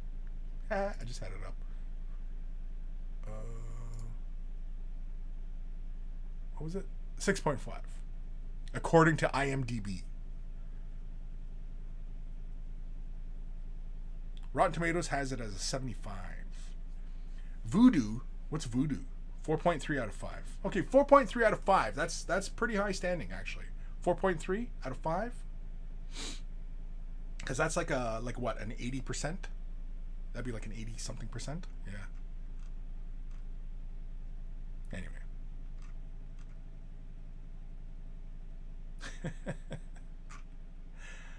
Oh man.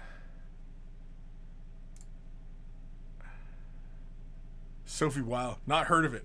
Well, but Sophie, you're young, so I wouldn't expect you to, and yeah, I mean, unless of course you were doing like a film study class or somebody in your family just absolutely loved the movie, then I would fully expect you to, but no, I don't expect the average person. It's a classic. It's a classic. It's one of those films.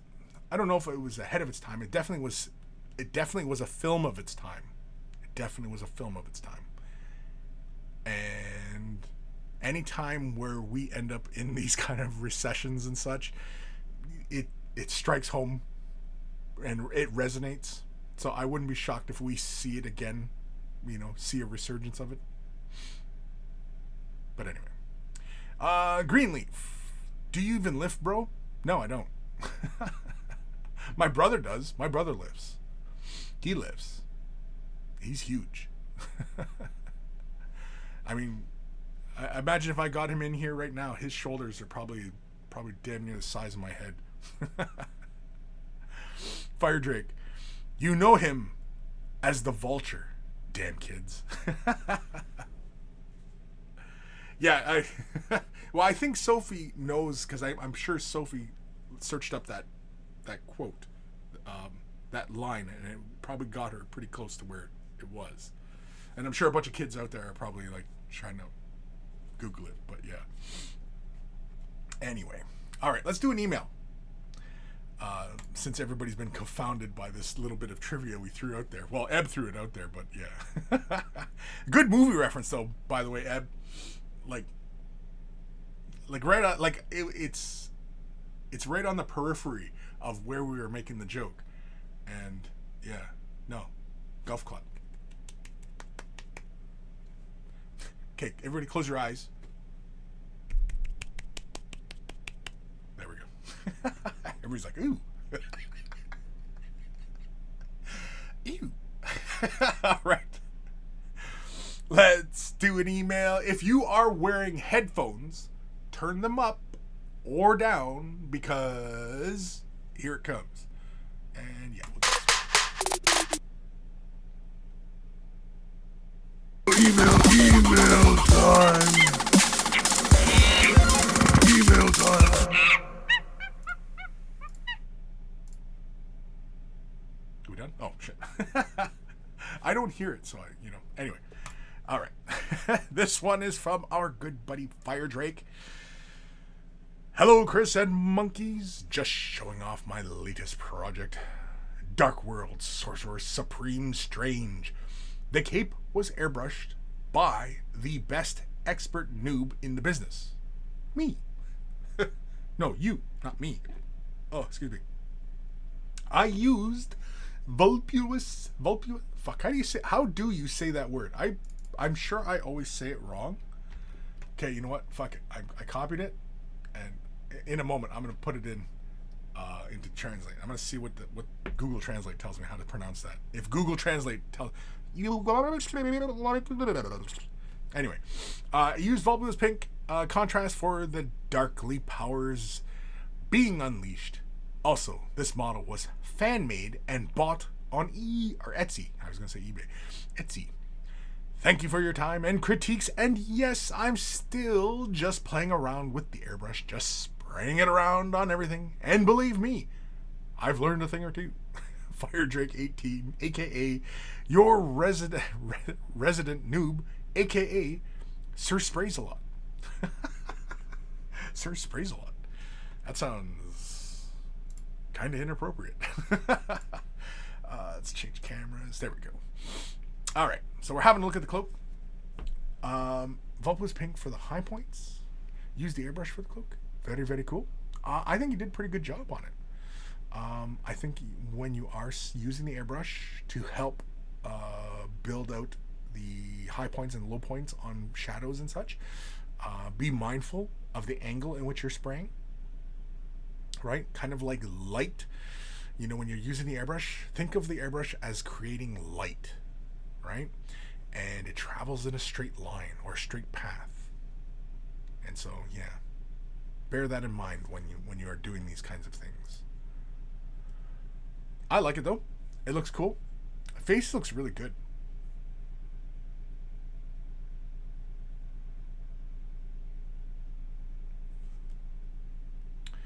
Now, is this work in progress, or are you done? The face is really nice sculpt, actually. Because, like, for his little, his little protection glyphs that project from his hands, I think he could go brighter and imitate, from the movies, that brightness. You could bring it up almost to a pure white. You could even use a fluorescence to give you that. Because typically Doctor Strange, they're kind of an orange, fiery, like, kind of glow to them, right? You could use a fluorescent orange with, like, picked out the glyphs, the high points, in white paint. Very, very carefully, of course. Might take you a bit of time. Of course, you could probably cheat. Use it like a stamp. But it's already attached to the model, so I mean, you probably just have to pick it up by hand. Very, very light. A very, very light dry brush also could pick out the white as well, but it might end up a little bit chalky. So I'm a little bit reluctant to recommend that. Same with the green. You could also use a fluorescent green to give you that glow of the time stone. If you want to go really, really bright. Really nice work on the cloak, though. I love the gold. That gold and purple always looks nice. But gold and purple always looks really great together.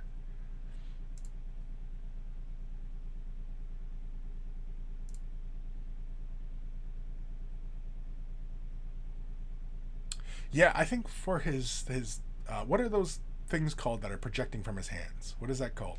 I don't know what that's called. But anyway, yeah, I would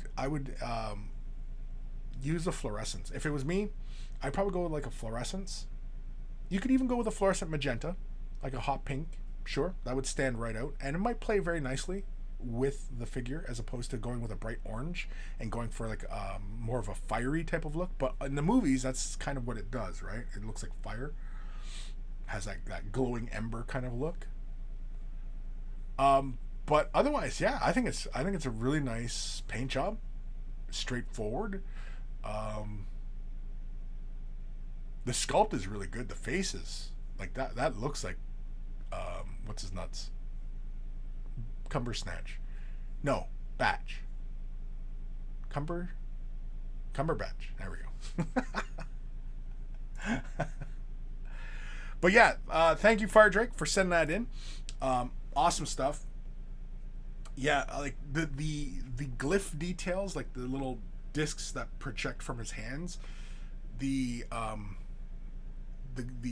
details themselves look very, very shallow, so you might have to be very, very careful if you were trying to pick that out in white to really kind of bring prominence to them. But I would recommend taking your time and just like work with the paint, not too thin, and if you're going to do it by hand, use a good brush, but draw the brush so that it comes into like a slight chisel. So basically you take the brush, you have it on your palette, you have your white paint, draw it through the paint, turn it 180 degrees, draw it through the paint again, create like a flat edge, like a chisel on your brush, and then very, very lightly catch those edges.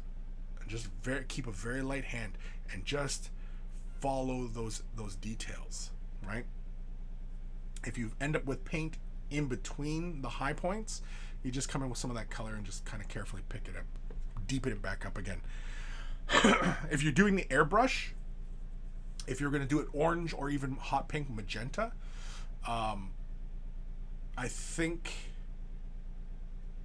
if I was going to do it, I probably would build the color darker and going brighter. Lay the initial colors down with airbrush and build a slight gradient so it gets kind of brighter in towards the center. Not too bright, like not like like a flashlight, but more just of like a glow, I would use those fluorescents, and then come in and pick out the high points again in the runes in either a very light fluorescent color or even a light orange, and then just pick out some of the hotter points in white, if you know what I mean. If that makes sense. I don't know, Fire Drake, if that makes sense at all, but yeah.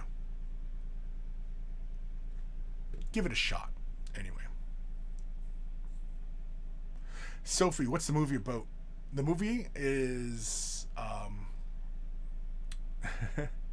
is about a stay-at-home dad. It's a stay-at-home dad.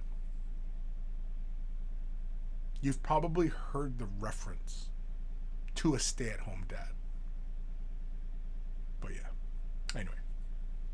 Ebb and flow. I have my moments. Few and far between.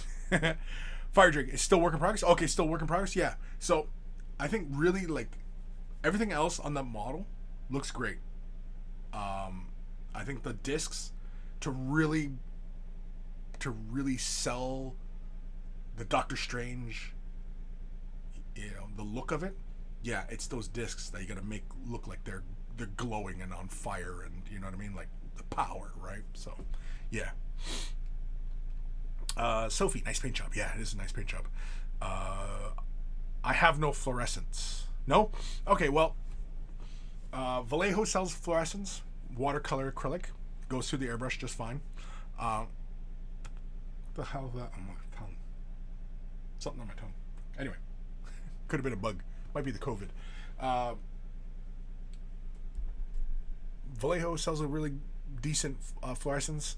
They're bright, but in comparison to some other paints, my favorite is Golden High Flow. Go to any art supply place and you should be able to find Golden High Flow and just find their fluorescents. And yeah, you get quite a bit paint, and you probably go bananas painting up stuff in the fluorescent colors. They got like a hot pink, a green, an orange. The orange is fantastic, and the hot pink, fluorescent pink, is fantastic as well. Blue, the blue works really well. Anybody remembers I was doing the Warhammer Underworld skink? I did him in fluorescence, and it didn't even look fluorescent blue, but then once you put the black light on it, bang, it was fluorescent blue. I'm trying to think, is there any other colors that are fluorescent from Golden? Green Stuff World sells fluorescence. Scale 75 does fluorescence. I'm pretty sure they do fluorescence.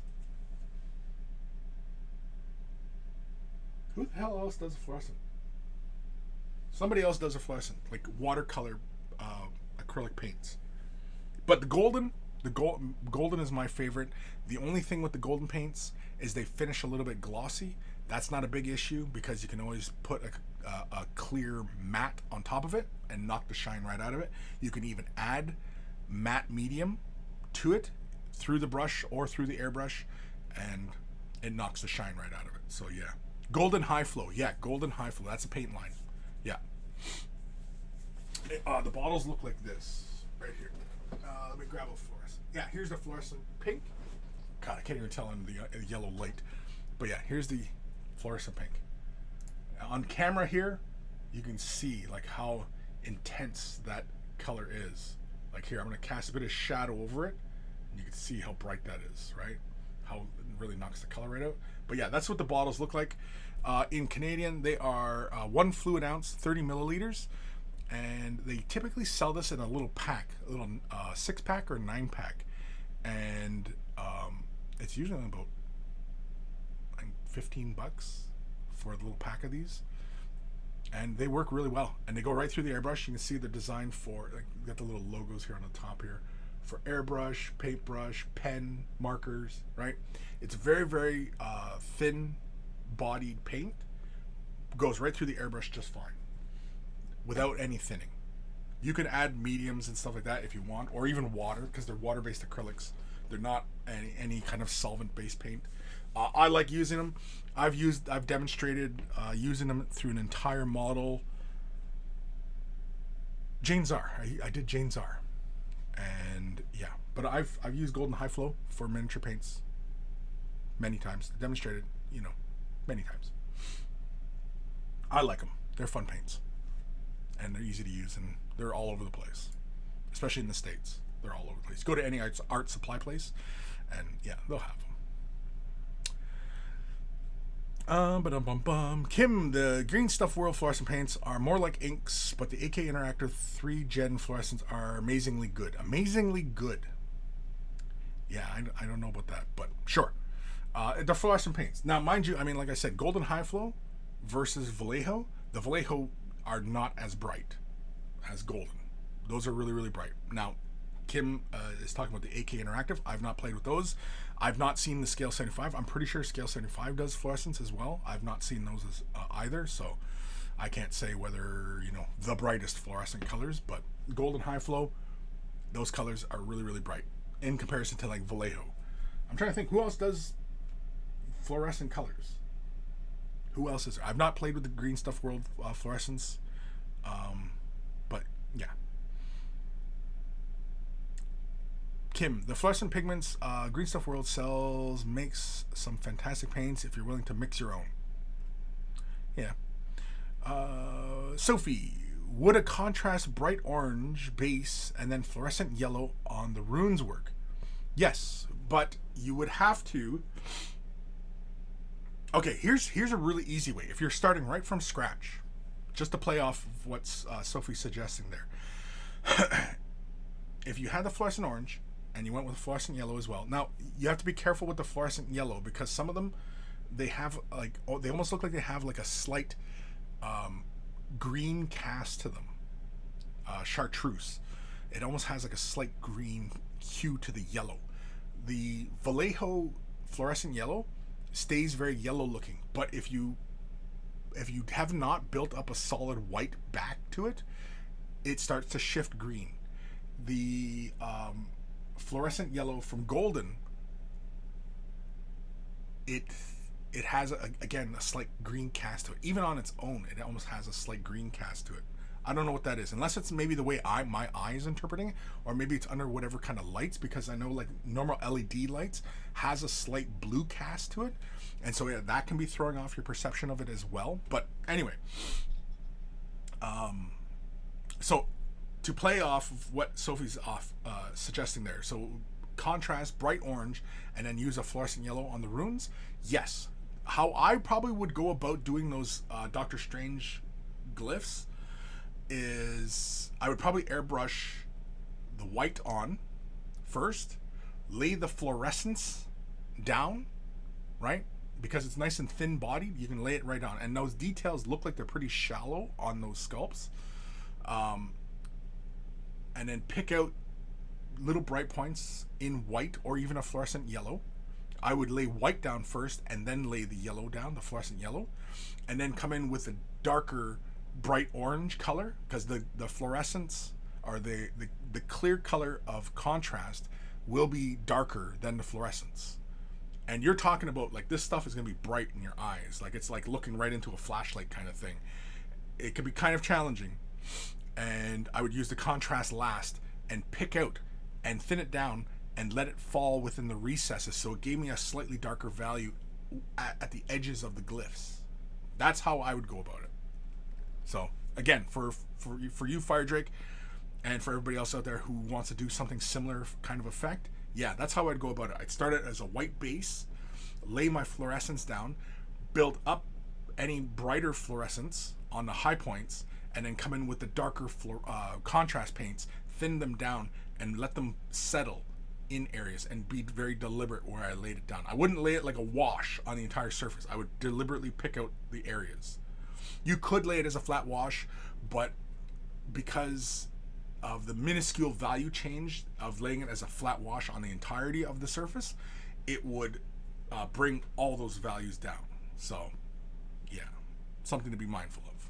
And again, this is pretty much how I would go about any bright values on a miniature. I would start off with white, build the brightness first, and then push all the edges and just allow that bright paint to exist as is. Fire Drake, I think I need these fluorescents in my life. Oh, fluorescent colors? Yeah, they're a lot of fun. They're a pathway to many fun things to do on your miniatures, especially if you're not too terribly hung up with creating the false depth. Like, for example, a Space Marine's helmet, his eyes, right? If you're not concerned about making them look like gems, and if you're not concerned about making, doing like OSL and doing that fake light sourcing, and if you want them to actually look like they're glowing, yeah, use a fluorescent paint in those eye lenses, and they'll shine. Even under normal lights, they'll shine. And if you hit it with a black light, bang, they just explode. Like, literally, they explode. It's like a 2-part epoxy explosive. Mix the two, and bang, it explodes in. Yeah.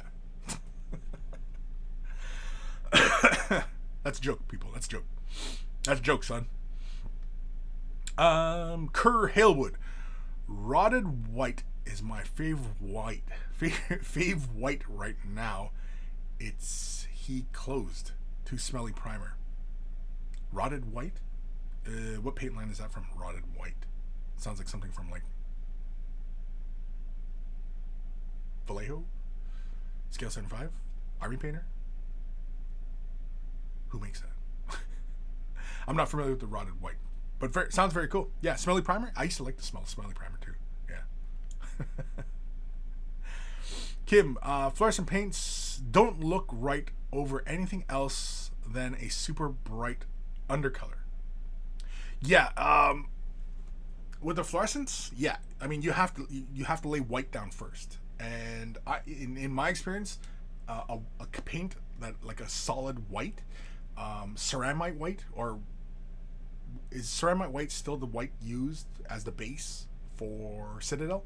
Because that, when I lay ceramite white down as opposed to white scar, ceramite white just reflects all of that fluorescent color for whatever reason. Those ceramite white is such a solid white, and because you don't have to lay very much down, you can just lay like 2 thin coats down. Oi, jeez Louise, that scared the shit out of Mr. Apocalyptic. Thank you. Welcome. Thank you. Welcome. Here we go. Oh. Anyway, yeah. Ceramite white, I think, is fantastic as far as like laying down a nice, smooth, solid white on a model. Yeah, it works really, really well. Yes, I'm sure there's many other whites out there that do a job just as good, but ceramite white, yeah, it works very, very well. As opposed to white scar. White scar, you got to build up a whole bunch of layers, and even then, you can still see some of the undercolor showing through, versus using ceramite white, 2 thin layers, and it blocks out whatever was underneath it. Yeah, even like laying it on top of black. Oh yeah, it does. It works way better than using like white scar, or I don't know what the hell is, or is it Codex white now? Is it Codex white? Is the base color of white now? I can't remember. But anyway, when you're playing with fluorescent colors, having a good solid white underneath it first, and then lay your fluorescents on top of it, bang, just makes that stuff explode. It just, the color just goes everywhere, and you can't even look at it. You can't even look at it. Oh yeah, when I was doing like the little skinker dude from the Warhammer Underworlds, yeah, this was hard to look at because he's fluorescent greens and fluorescent pink, and like even now looking at it, still fucking hurts my eyes. And I think my eyes are going. Yeah, I'm getting old. I think my eyes are starting to go. Not a glasses thing. It's just it's hard to focus. But anyway, where the hell am I? Kerr Halewood. That's why I like the rotted white is proper white. Closest to smelly primer. Yes, Vallejo. Yeah, it's Vallejo? Okay. Yeah, I don't remember rotted white. Rotted white. See, when I hear a name like rotted white, I think of an off-white. Like something with a pale green to it. That's what I imagine. Something like, what would it be? Nurgling green? You know what I mean? Like something very, very, very, very pale off-white. That's what I imagine with a name like rotted white. But anyway. Fire Drake. Did GW come out with another white? They really need another white and black paint. Well, I thought white scar or ceramite white got a new name. Is that what it is? Something like that? I can't remember. They change these damn names, and then of course these names sometimes they don't help with with the actual fucking painting. It's just naming these fucking stupid color names all the time. Rack white. Oh, it's a dry. Codex white. Yeah, so it's got to be Codex white, right? It's a base. Codex white. Yeah, it's a base paint. Yeah, Codex white is the new white. Ceramite white. Yeah, okay. So yeah, they just rechanged. They changed the name because there's no ceramite white now, right? Right? Fuck. All these fucking stupid names. Anyway. Oh man. Fire Drake. I like exploding colors in my eye holes. Yeah, same here. I do too. I might be a bit of an Emperor's Children in that regard. I just think the colors should just immediately feel it on your brain, right? When you look at a color, you should immediately feel it somewhere around here in your brain, and you're like, oh wow, like I can feel that. I can feel that color on my brain. Sophie, my recipe for white is base admin gray, layer, Ultron gray, highlights, white scar. Looks okay though. Yeah, no, that's, and for doing white on armor, like a white space marine, sure. Yeah. My preferred method for doing like white is I like Othrin gray or Celestra gray. Yeah, Celestra gray. I've got it somewhere around here. Yeah, Celestra gray. I like using that as the base for white, just because it's a base color and it's got a nice rich pigment to it. And you just couple two thin layers, and it covers over even a dark primer like black. And then using Othrin gray as a majority of the highlight color, and then edge in pure white, white scar or ceramite white, whatever it is, right? And yeah, and just do that. Of course, the contrast method is relatively easy. It's basically use the Gray Sear spray or Gray Sear paint itself, which essentially is a basically Othrin gray, but like Gray Sear, I think is a base color, is it not? Yeah, Gray Sear, yeah, it's a base color, right? It's part of the base, so it's got really, really strong pigment. So actually, this is probably the better way to start white, is Gray Sear, a layer of that, and then you could use Apothecary white just to provide a bit of the shadow, and then you just pick the edges out in white, like white scar or whatever. What the hell's this color? Oh, I got a ceramite white right here. Well, what the hell color have I been using?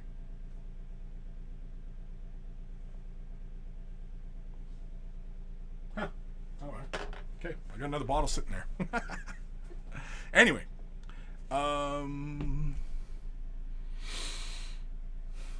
Disco. Right, gotta go, guys. See you soon. Later, dude. Barfing Sheep, there he is. I know I'm late, but you know, Queemy. It's Queemy. Fire Drake. White Scar is brighter but chalkier than ceramite white. Brighter than... I don't know. I think I'd have to respectfully disagree. I find ceramite white, or Codex white is what it's called. I haven't used Codex white, but ceramite white as the base, the white base, I find it brighter, and it sits on top of darker colors way better than White Scar. White Scar is really good at doing the little edging and stuff like that. I find White Scar does not have as much body or pigment as ceramite white or Codex white now. The base, whatever the base is, because the base colors and the layer colors, they are formulated a little bit differently. It feels like the base colors have more pigment to them, and they sit on darker colors way better than the layer equivalent, right? So the white, the yellow, whatever, right?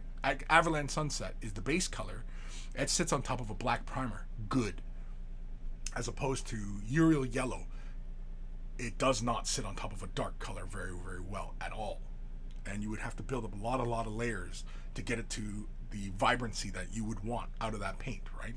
Now, if you know that the undercolor, like say it was black primer or whatever, and you were laying your yellow down, and you know you're getting that green shift or that slight brown shift, and that's what you wanted, then by all means, carry on. But if you want it to be just like what you're getting out of the pot, no. You should go with Avalanche Sunset on top of a black prime. I don't recommend, if you want bright colors, what does Kris say about if you want bright colors? What does Kris say? Right?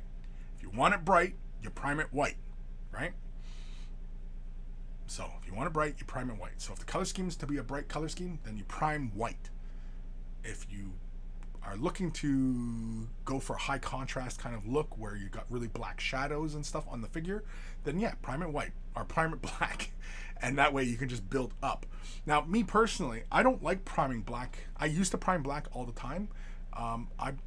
Nowadays I prefer priming light colors. Even a mid-tone gray is fine, but I prefer white as my prime because I prefer, if I'm going to go with a bright color, even if it's just a small part on a model, I prefer that to be the easiest part, and because you can always push the shadows down. You can always build downwards, and it doesn't take as many layers of paint to build down to a color. It takes a lot of layers, especially depending on what paint you're using, to build up to brighter colors from black. You have to put a lot of layers down just to build up to that layer. There's always these steps you have to do, versus starting off bright and pushing the color downwards. You can always push it to black and it looks solid.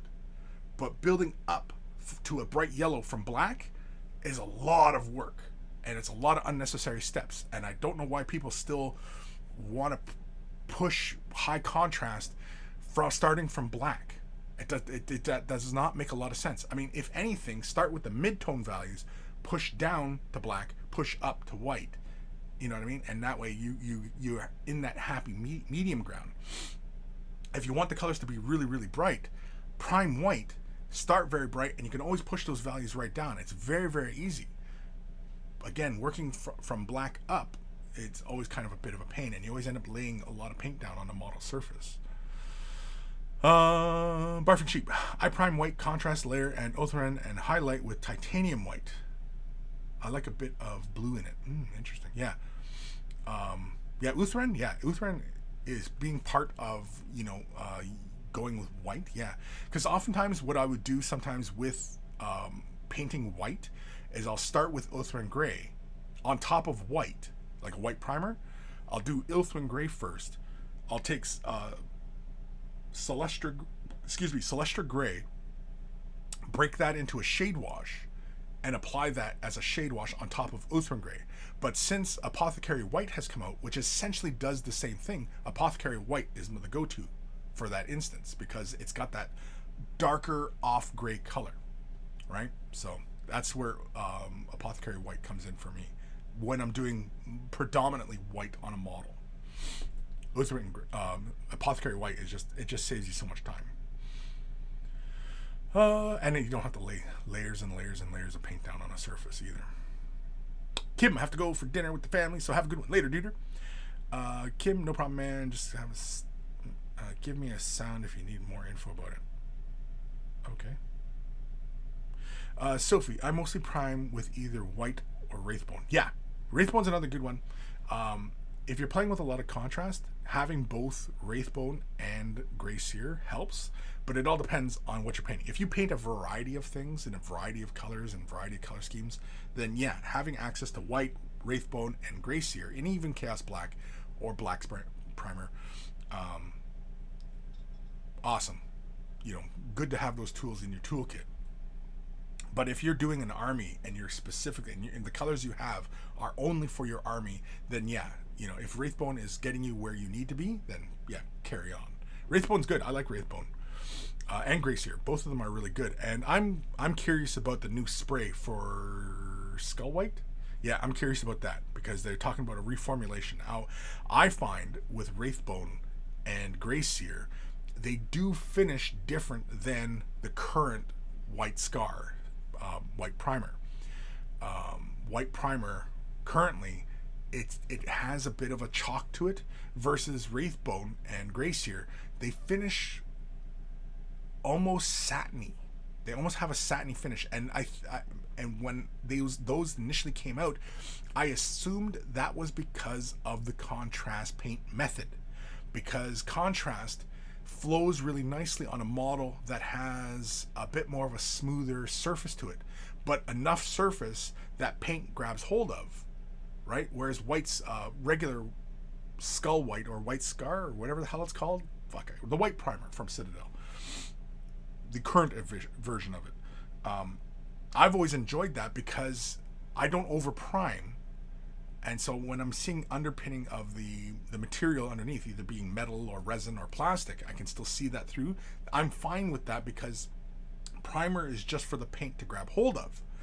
But under contrast, you kind of want to, like contrast paint, you want to have a solid base down on that surface. You don't want to underprime if you're primarily painting in contrast paints. You want to have a solid primer. And so that relies upon having a primer that lays on the model surface nice and flat, and it finishes flat on that surface, and it does not obscure details, because oftentimes I often caution people against using a lot of primer on a model surface because, well, you'll obscure details, you'll soften corners, you'll flood details, and you know what I mean, and you'll just ruin your model, and you're just not going to have a good time. And yeah, I prefer people and everybody have a good time when they're painting, right? Like, you should enjoy the experience of painting, and you shouldn't have to struggle and fight with your colors, and you know, you're trying to employ techniques, and you saw one person doing something and you're like, okay, that sounds pretty straightforward, and then when you go to paint yours, something's not right, you missed something somewhere, right? And it's usually, you can go right back to your preparation and your priming, right? You can usually track down your first iterations of your problems from your preparation and your priming. So yeah. I don't know where the hell I am. Scott, I prime black to make things more difficult. I do this to remind myself that I ain't a bitch-made cat.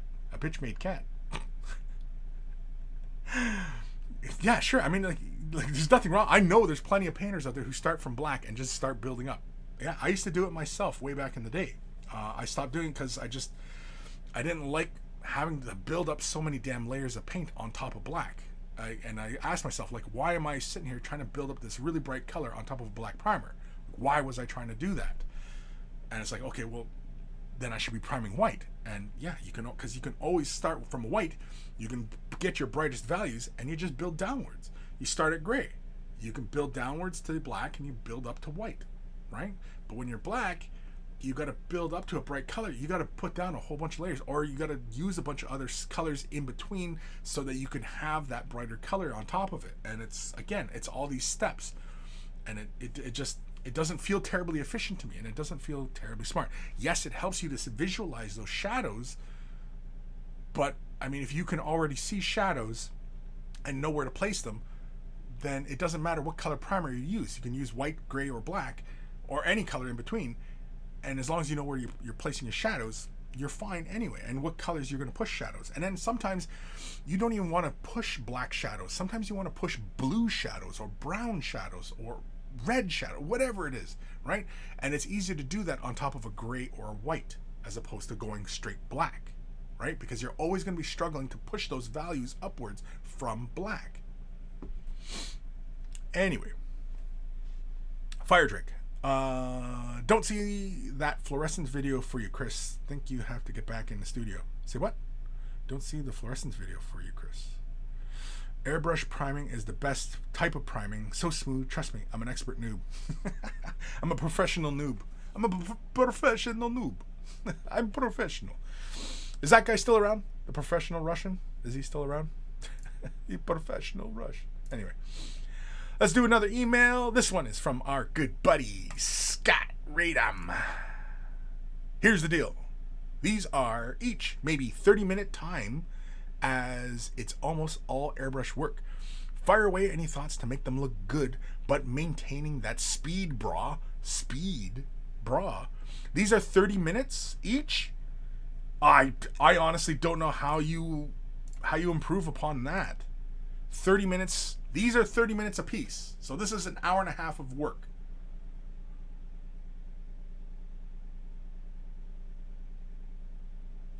I would have to closely look at these. I honestly, 30 minutes getting this level and this amount of detail.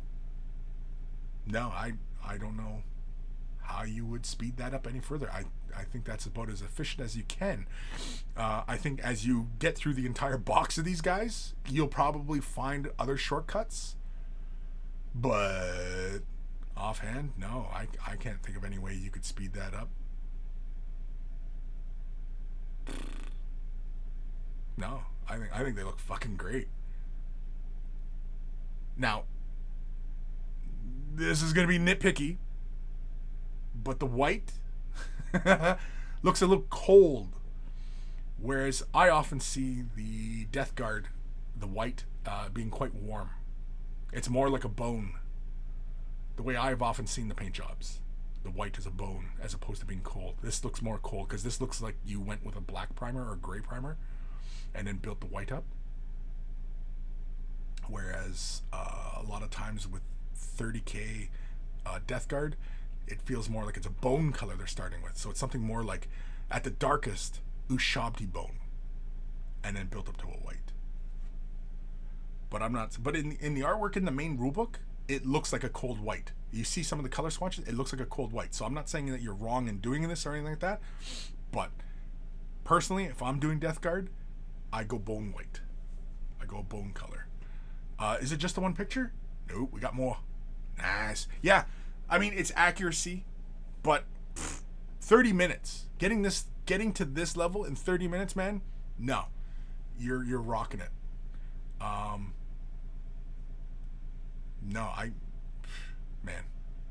No, these look great for 30 minutes. Yeah. You're going to hammer these out in no time. Yeah, mostly airbrush. Solid, man. Solid. This is solid. I dig it, and yeah, I like Death Guard, man. Death Guard looked great, and yeah, with all the rust and the chipped armor, it looks fucking fantastic, man. Yeah, I dig it.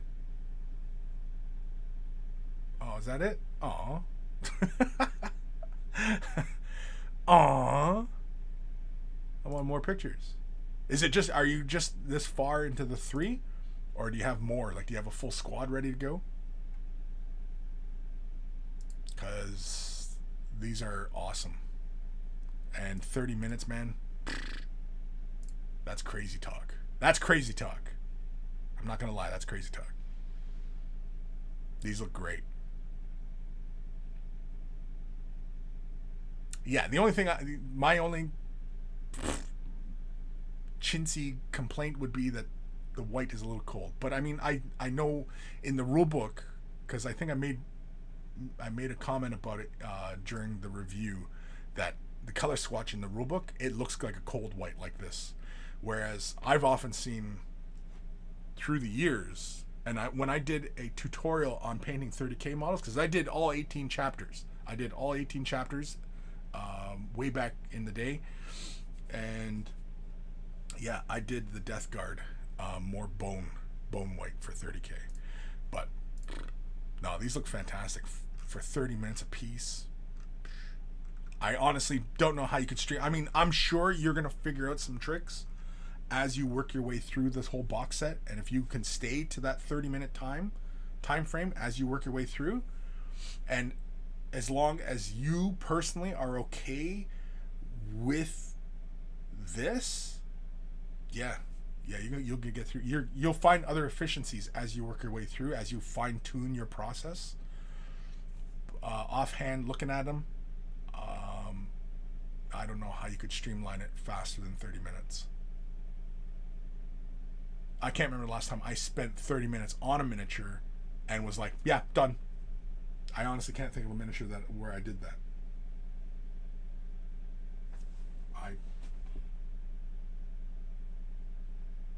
I have no idea. Like, as far as 30 minutes for a miniature, no, that's impressive. Fire Drake. He even drilled at the barrels. He's not human. Yeah. Oh, Scott. Yeah, man. Shoulder are kept off and sprayed in a couple. Bodies are black, dark gray, off-white. Gloss coat, and then oil pin wash, decals, oil weathering, and then just pick out a few things. Yeah, and see, and that's really the part that probably saves you the most time, is not nitpicking the details, right? Like just a quick edge highlight around the shoulder pads, catch the top of the knees, that kind of thing. Yeah. Yeah, honestly, I don't know how you could speed that process up. other than simply sitting there watching you go through the process. But I'm sure by the time you get to like the second or third squad, you're gonna have it fine-tuned. I think you'll have it, because the only way I could really kind of help you fine-tune it is to sit there and watch you paint and go through the entire process. It would only take 30 minutes, right? But yeah, other than that, no. I mean, like, I'm sure you're going to fine-tune it yourself. By the time you get to model 20, yeah, you'll have it down, I'm sure. Probably even faster. You'll probably have it down to 25 minutes or something. Evan Belleau, nice Scott. Kevin Cabal, awesome work, Scott. Scott, yeah, I did a test mini with a warm white. I switched to cool on purpose. My buddy feels the same as you. Yeah, well, because, like, I mean, there's an argument you can say either one is correct, because in the main rulebook, the main page, that the Death Guard, it has that cool white like that, but then you see elsewhere in the book and they have that warm white. Me personally, I'm a fan of the warm white. I'm not a big fan of the cool white. I think the cool white works better for the World Eaters, the 30k World Eaters. I think the cool white works better for them because that warm splash of blood really stands out against that cool white back, right? Whereas the for the Death Guard, having a more warm white and you throw that weathering on there, I don't know, it just feels more worn. It feels more heavier, right? When you start throwing those cool, those warmer streaks on that top of that cool, it doesn't mess anything up, but I don't know. I guess it's just a bias. I guess it's just a bias of how I think of the Death Guard in 30k. It's just more of a warm white as opposed to a cool white. I think of the cool white as White Scars, World Eaters. Is that it? Because Death Guard kind of are a white color scheme, but they're more of a bone color. They're not really a white. Whereas World Eaters and White Scars, they're white, right? Man, we've been saying white a lot today. Anyway, yeah. No, but Scott, really, really awesome stuff. Thanks for sending that in. 30 minutes a piece. Honestly, dude, it's more of a control issue, and like I said, by the time you hit model 20, you're gonna have that process down. Especially if you just sit down and just power through them. Yeah. The really hard part, I think, for you is getting to model 50. I think that's the hard part.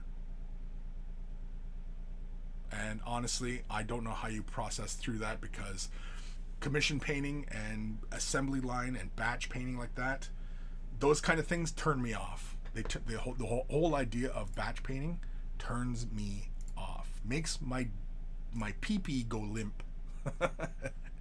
It gives me limp pee-pee. Barfing Sheep, he tapped into the well of get her done.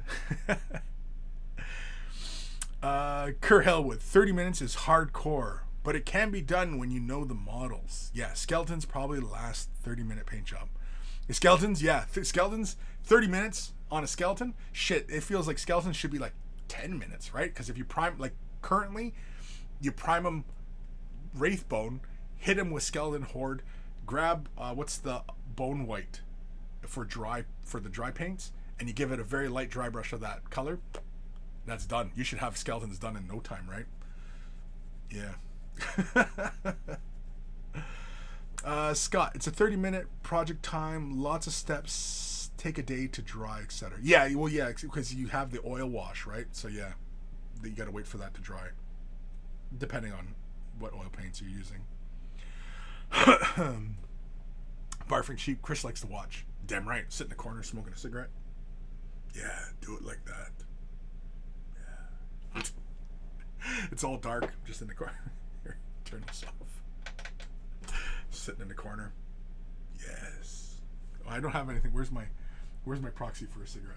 Oh, I'll use a paintbrush. There we go. Oh, shit. Shit's rolling now. Oh, I fucked up my shit. Anyway, yeah, sitting in the corners. Yes. Yes. Yes. Everybody's all sufficiently creeped out, I think. Everybody's like, oh my lord. I'm going to have nightmares. Scott, I think I'm slowing down on them as I paint them. Adding more of the Goobins from the kit to paint, like bolt pistols and grenades and shit, right? I feel the warm white as more of a 40k full-on Nurgle theme. The cold made me think more of the historical, like they could be still loyal. Just the way I felt when looking at them. Yeah, no, I get it. I mean, I get it. Like I said, like in the rulebook, they show both. They show a cool white and a warm white. So, you know, you're not wrong. You're not wrong. But are you technically correct? Technically. The best kind of correct. Fire Drake. He's saying cool whip or cool white. Cool whip. Whip. Cool whip. Whip. Kerr Halewood. I put myself through uni bath painting. What? I don't understand that, Kerr. Kerr? If I'm even saying Kerr right? Oh, what was that word I was going to look up? I copied that word. Fuck, what was it now? Shit. Volpless. That's it. Do I say that right? I don't think I do. I'm sure. I'm probably pretty positive I don't. But anyway. Translate. Here we go. We're going over the translate. Boom. Hoof. It already throws definitions at me. It says curvaceous and sexually attractive. Typically used of a woman. Typically used of a woman. Anyway. Let's hear it. Voluptuous. What? That's not the name of the paint. Voluptuous? Have I been... Or did that autocorrect? Shit. Did that autocorrect? Because I was reading that like the paint name. Fuck, now I gotta go over to the site. God damn it. Man, making me take all these extra steps here. English is fun. Where's Pink? Pink. There we go. Pink. No, Volpless. Volu? Fuck. Anyway, here we go. Translate from Latin. It doesn't give me any definitions, but here we go. Volupus. Volupus. So, yeah, I've totally been saying that wrong. Volupus. Volupus. Volupus. English. I'm learning English. Volupus. Volupus. Volupus. Volupus. Volupus. Volupus. Volupus. Volupus. Volupus. Volupus. Volupus. Volupus. Volupus. Volupus. I'll fucking do this for half an hour. Everybody's like, what? Fuck, man. Like, good God. Something broke in his brain again. Something broke. Barfing Sheep, we have been through the whole Queemy thing. I don't think we can creep me out anymore, Kris. I don't think you can creep me out anymore, Kris. No? Okay. Sitting in the dark corners. Smoking. Kerr, batch painting. Oh, batch painting. I put myself through batch painting. Or uni batch painting. Got you. Yeah. Batch painting, man? Fuck. Turns me off. Fire Drake. That scene from True Lies, Arnie and Jamie Curtis. Now get in the bed. Yeah, exactly. That's the scene I always think of. Or there's a Family Guy bit where Joe, like Peter's in bed with Bonnie, but Joe is actually in the room. That's the other scene I think of. Kerr, I painted a couple thousand skells to get through university. The Undead book had just come out and I was working for GW, but not for long. I got so many commissions after people saw my Undead army. Oh yeah? You still got pictures of them? Send me pictures or tag me in a post or whatever. Whatever you gotta do. Let me see them. I'd like to see your work, Kale. Kerr Hale. Yeah, send me an email or use the hashtag or whatever. Or join us on Discord. Whatever it is, please. I'd like to see your work. And let me know that. Say, hey, this is Kerr. You asked me. Just in case I forget. In case it's like a week from now or something like that and I forget. Because I do forget things. Stuff. Fire Drake. Click it enough times, she gets attitude in her tone. Yeah, not to sound sexist or anything, but yeah, that's not surprising at all. That's the kind of effect I have on women, actually. So, it's not much. It's not really a stretch. The more I click them, the more they get pissed off. Yeah, well, story of my life, really. The more I click them, the more they get annoyed with me. Kerr Halewood. Okay, we'll do. Yeah, please send me an email. It's in the description, or click check or fuck. What is it called? Tag me in Instagram. Sound really fucking old there, right? Yeah, use the hashtag #. Anyway, all right, we got through the emails. We got through Instagram. We had a look at things. We talked stuff. We actually talked some painting today. Wow, I'm pat myself on the back. We actually talked some painting today. I'm actually kind of surprised that we managed to actually get some painting.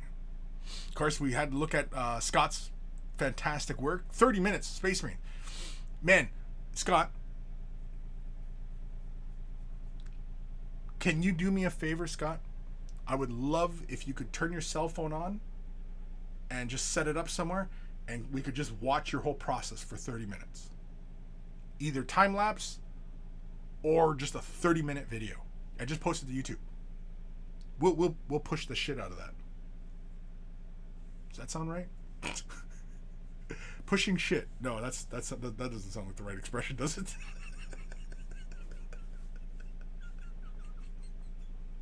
Scott, have you ever had your shit pushed?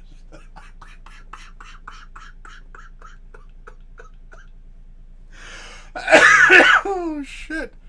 In the category of inappropriate questions, that was it, wasn't it? Fuck.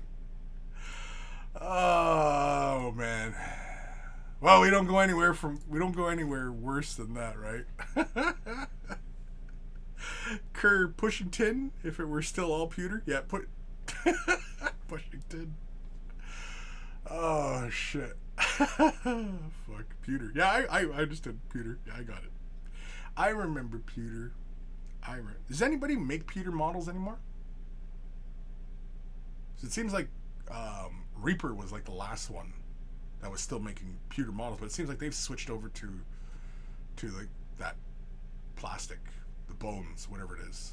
It's a plastic of some sort. But yeah. Kerr Halewood, hassle-free. Hassle-free? Oh, hassle-free still does pewter? Oh yeah? Okay. Yeah, I'm familiar with hassle-free because hassle-free does that wrestling game, right? And something else? Oh, my brain is breaking. My brain's starting to hurt now. Anyway, Scott Radom. Man, I don't even know about video stuff. I can take some pics and I'll make sense how fast and easy they are. Sure. Whatever, yeah. I think a video would be nice just because, you know what I mean? Like, even if it was like a time lapse of just, kind of working through. But, I mean, don't stress it out. Like, don't worry about it. I mean, if you can't do it or don't feel like doing it, then don't worry about it. Don't worry about it, man. It was just an idea. I was just kind of curious to see, like, the whole process kind of thing. But don't worry about it. If you don't feel like doing it, then don't do it. Don't feel bad. Fire Drake. Is there a fluorescent paint video on Horizon? Yeah, I have a few videos on playing with the fluorescent paints. Oh, I'll scan through. I'm sure some of the monkeys might know offhand. It's in the Fresh Tips videos. The skink. If you scroll through and find pictures of the thumbnails of the skink, that's using fluorescence. I'm pretty sure I just used brush. There was no airbrush. The skink, the chameleon. I don't know if I did any with the avatar. My Forge World avatar, Eldar avatar. I used fluorescence on him. The Void Dragon, the Necron Void Dragon. I used combination of airbrush and I think brush fluorescence on him, as well as the chrome paint. What else have I done? The Incarn, that's fluorescence. I'm trying to think what else. I've used the fluorescence a few times. I can't now. I'm a little fuzzy as far as what I did for mini wargaming and what I've done on my channels. So that's where I get a little fuzzy, a little fugly. I get a little fugly. Anyway. Oh shit. Anyway, Kurt Halewood. The Infinity models, many are still pewter. Are they? Oof. I figured they would have switched over to a plastic by now because they got such fine details on those models that, like, pewter, plastic would be way better for a lot of their stuff. But anyway, Kurt, no, not Rumble Slam. No? Oh. Okay. Well, I have hassle-free saved on my bookmarks, but yeah, it's been a while since I visited their site. Sophie, 30 minutes to take me a week to do one mini. Yeah, well, I mean, we all work at different paces. And I mean, Scott is using an airbrush as well, and he's basically like assembled the bodies, and he's doing like the shoulder pads separately, and you know what I mean? Like he's got them in an assembly mode, right? And he's doing a bunch of them really quickly. And once you're just kind of like okay with just kind of getting a model done, yeah, you can power through a lot of stuff, and you can kind of just slap paint down and, yeah. Versus if you're trying to be careful and, you're trying to be procedural about it, and, you know what I mean? You're trying to take some time and you're just enjoying yourself, right? Again, like there's many ways to paint something, right? I mean, like, you can paint a car and you can paint a car, right? You can just run it through and hit it with a big spray, or you can fine tune it and do details, and you know what I mean? Like, again, many ways to do something. It's not just one way to do anything, especially with paint and art. You can always, there's many ways to an end result. Kurt Halewood. So I think maybe wrapping up eventually. They may be wrapping up eventually. Oh, really? Yeah. Yeah, for pewter models? Yeah. Probably. I mean, because cost of shipping, right? Like, that's why Games Workshop made a big deal about pewter models making the switch into Finecast, right?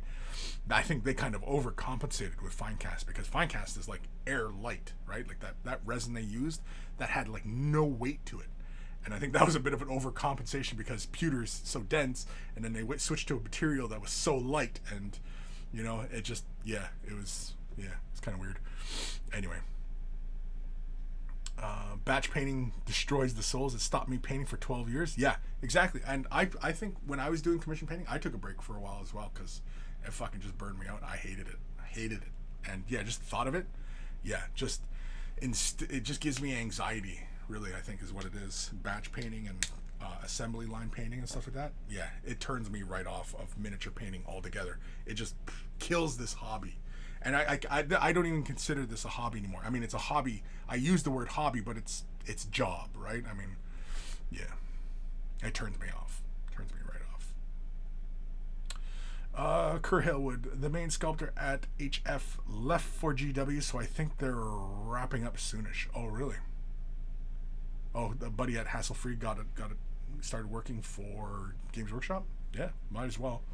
I mean, like, anybody who's actually, sculpting miniatures, like, on their own as a side gig, or, trying to build a portfolio or anything like that, you kind of want to go where the work is and where, you're going to get work, right?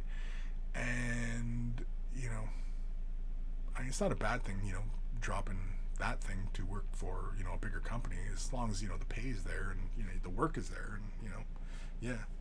The only thing is, though, and I think they should change this for Games Workshop, is they definitely should have credits for who worked on what. Like even a movie, a massive collaborative project, you have the departments and the people who worked on it, and there definitely should be somewhere where you can see who worked on what projects and at what phase, right? So, like, for example, whoever, designed the layout of the box art, well, we should see the people who worked on that project, right? And we should see, okay, well, and then we have these people who designed it, who were the concept artist, to the actual sculptor, to the production team, you know what I mean? And it should be a full list of credits somewhere should be available, just to give credit to the artists who keep that massive company, moving forward. They should give credit to their artists.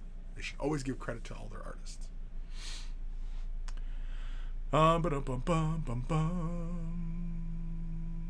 Hillwood. Trish Carden has some really cool stuff going on soon. She founded Marauder with her husband. Love her stuff. Interesting, yeah. They used to do that. Yeah, exactly. They used to do that. Oh, I know. They used to do that. Yeah, G-dubs, yeah. And I think they stopped doing it when everybody started shitting on Matt Ward. That's when they stopped it. They stopped crediting who wrote the Codex, who wrote the rules, who did this, who did what, right? I think that's really when they stopped because, again, the toxic fandom fucking ruins things, right? And that's any IP, not just Warhammer. That's Star Wars, Star Trek, you name the IP, Marvel, whatever. The toxic fandom ruins this shit. And so, again, to go all the way back to the beginning of the show, it's a fine planet. It's the people who fucking ruin it.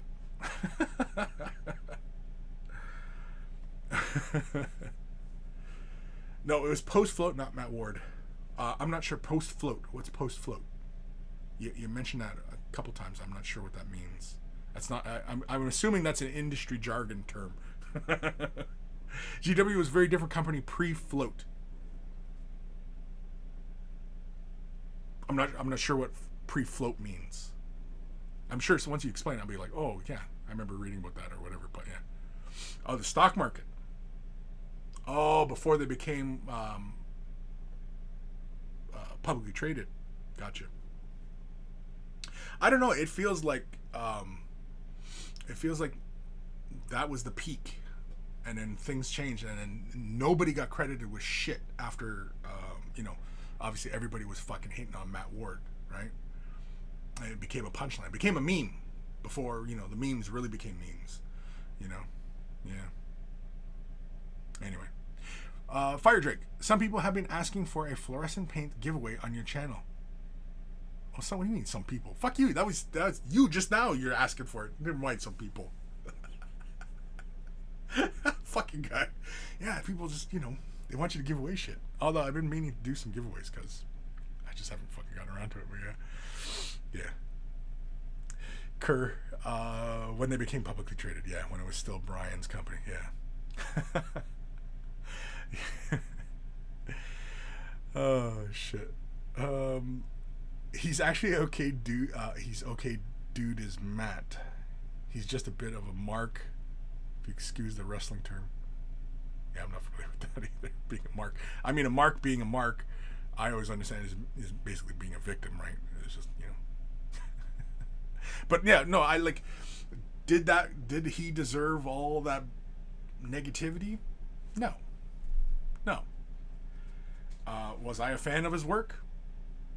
No. No. No. He's a mark for himself. Yeah. No. Did he deserve all that hate? I think we know my stance on the term deserve. So, had he earned it?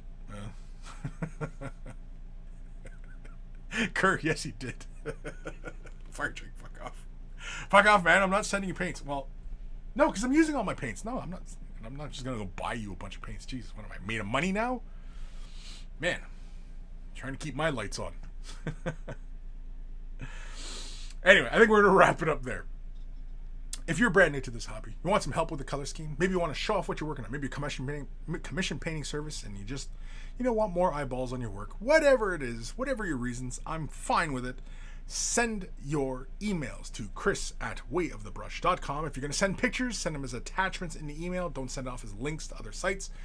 It's just because the ads, and it's fucking annoying, and please don't do it. It's in the description below, as well as a link to wayofthebrush.com, central hub of all the silliness. Has the links to all the social medias, as well as Discord. Join us on Discord. It's a lot of fun. We keep the conversation rolling there 24/7, so feel free to post whatever. And there's various channels for various topics, and just like this show, it goes anywhere and everywhere. So feel free to join us there as well. Only one rule in the Discord. Only one rule. To rule them all. Only one rule. Don't be a dick. That's it. That's the only rule in the Discord. Don't be a dick. Pretty straightforward, pretty open-ended, so feel free. Also at wayofthebrush.com's links for t-shirts.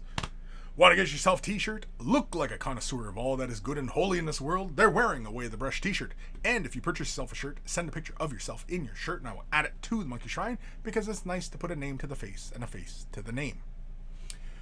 You'll also find a link for Patreon. Huge thank you to all my patrons for the continued support and all you brand new patrons. Huge thank you. Without your support, this channel would not be able to continue to do what it is that I do. And so a huge thank you to everybody for their continued support. And if you're not able to support monetarily, i.e. money, thumbing up the video, liking, following, subscribing, commenting, ringing the bell, blah, blah, blah, blah, blah, algorithm gods be appeased, and a huge thank you. All it takes is a couple clicks of a button and you're helping me out a great deal. So a huge thank you to everybody who does that as well. Big thank you to Carl Guymere for Beer and Blood Bowl. That's his YouTube channel. Check him out. Love yourself some beer. You love yourself some Blood Bowl. Beer and Blood Bowl. It's where it's at. We always take time to thank Carl, even though he is no longer with us, for taking the time out of his busy day to create the email jingles to play before the email segment of the show. And so always much love to Carl. And of course, speaking of love, much love to my baby brother Evan for creating the intro, outro music that plays at the begin and end of the show. It's always much love to my baby bro Evan. And if you're into beefcakes, if you're into looking at man muscle, yeah, go ahead, check out his Instagram. If you're into man muscle, like men, muscly men, go ahead. Go ahead, you can ogle him. Go ahead. He's okay with it. That's why he posts Instagram. And he also does rare comics. EB Comics. It's in the description below if you're into rare comics. Rare. Don't come at me with that Spider-Man issue 2 something. No. We're talking rare. The one where Spider-Man gets sodomized by Electro. That issue. That's the issue he's got. Everybody's like, what issue was that? That's a rare issue. Sophie, pink giveaway sounds good. Yeah, it does sound good. Why, you doing one? Bar for Sheep, become a patron, you dingus. Yeah, there we go. See? That should be a shirt right there. Be a patron, you dingus. Nathaniel, Evening Monkeys, Kris, just arrived for a hi and bye. Hi, bye. Fire Drake. Willie answered the quiz question for those who didn't know the movie reference. Oh, right. Does anybody know the movie reference that we were talking about earlier? What was it? It was a while ago. Okay. Oh, there it is. Do a little bit of electrical work. 120, 220, whatever it takes. Does anybody get that reference? Does anybody get it? No? Nobody gets it? The movie. Mr. Mom. That's the movie. Michael Keaton. Yes. Batman. That guy. The Vulture. Yes. That movie. Mr. Mom. I'm willing to bet we're going to see a resurgence of that in the popular cultural zeitgeist, I think. I think we're going to see that again. Sophie. Evan does have nice pics. Are you ogling my brother, are you, Sophie? Yeah? That's okay. I mean, he's a beefcake. What can I say, That's fine. That's perfectly healthy, Sophie. It's perfectly healthy. Ebb and Flow. Kris is proposing an Electro extended universe. Exactly. Why not? Right? Because that issue, yeah, where Spider-Man gets it by Electro. Because Electro, basically, what he does, okay, so Spider-Man comes in, he's trying to save the city. Electro, he's tapped into the power grid, and he's powering every marital aid device in the city. And he makes a mega plug of sort. And Spider-Man's like, oh no! And he tries to evade it, but Electro is too fast. And spoiler, he gets him. With the mega plug. So yeah, I can't remember what issue that is, but it's a rare issue. And so yeah, he's got that issue. You see how easy it is to come up with these stupid fucking superhero plots? See how easy that is? I made that up. I just made that up. And you're all like out there Googling that shit. And you're like, oh, really? Is that what happened? He made a big giant plug because he tapped into the city's power grid and he activated all the marital aids? The dildos is what I'm saying. The dildos, people. The dildos, for God's sakes. Bar for Sheep. More Beetlejuice. Oh, I almost said it the third time. Almost fucked up. All right, let's get the hell out of here. Enjoy the rest of our Saturday. Is that what day it is? I don't even know. Take care of your brushes. They'll take care of you. And I will see you guys in the next I was going to say next issue, next exciting episode, the next issue, where maybe I play with Marilyn. No.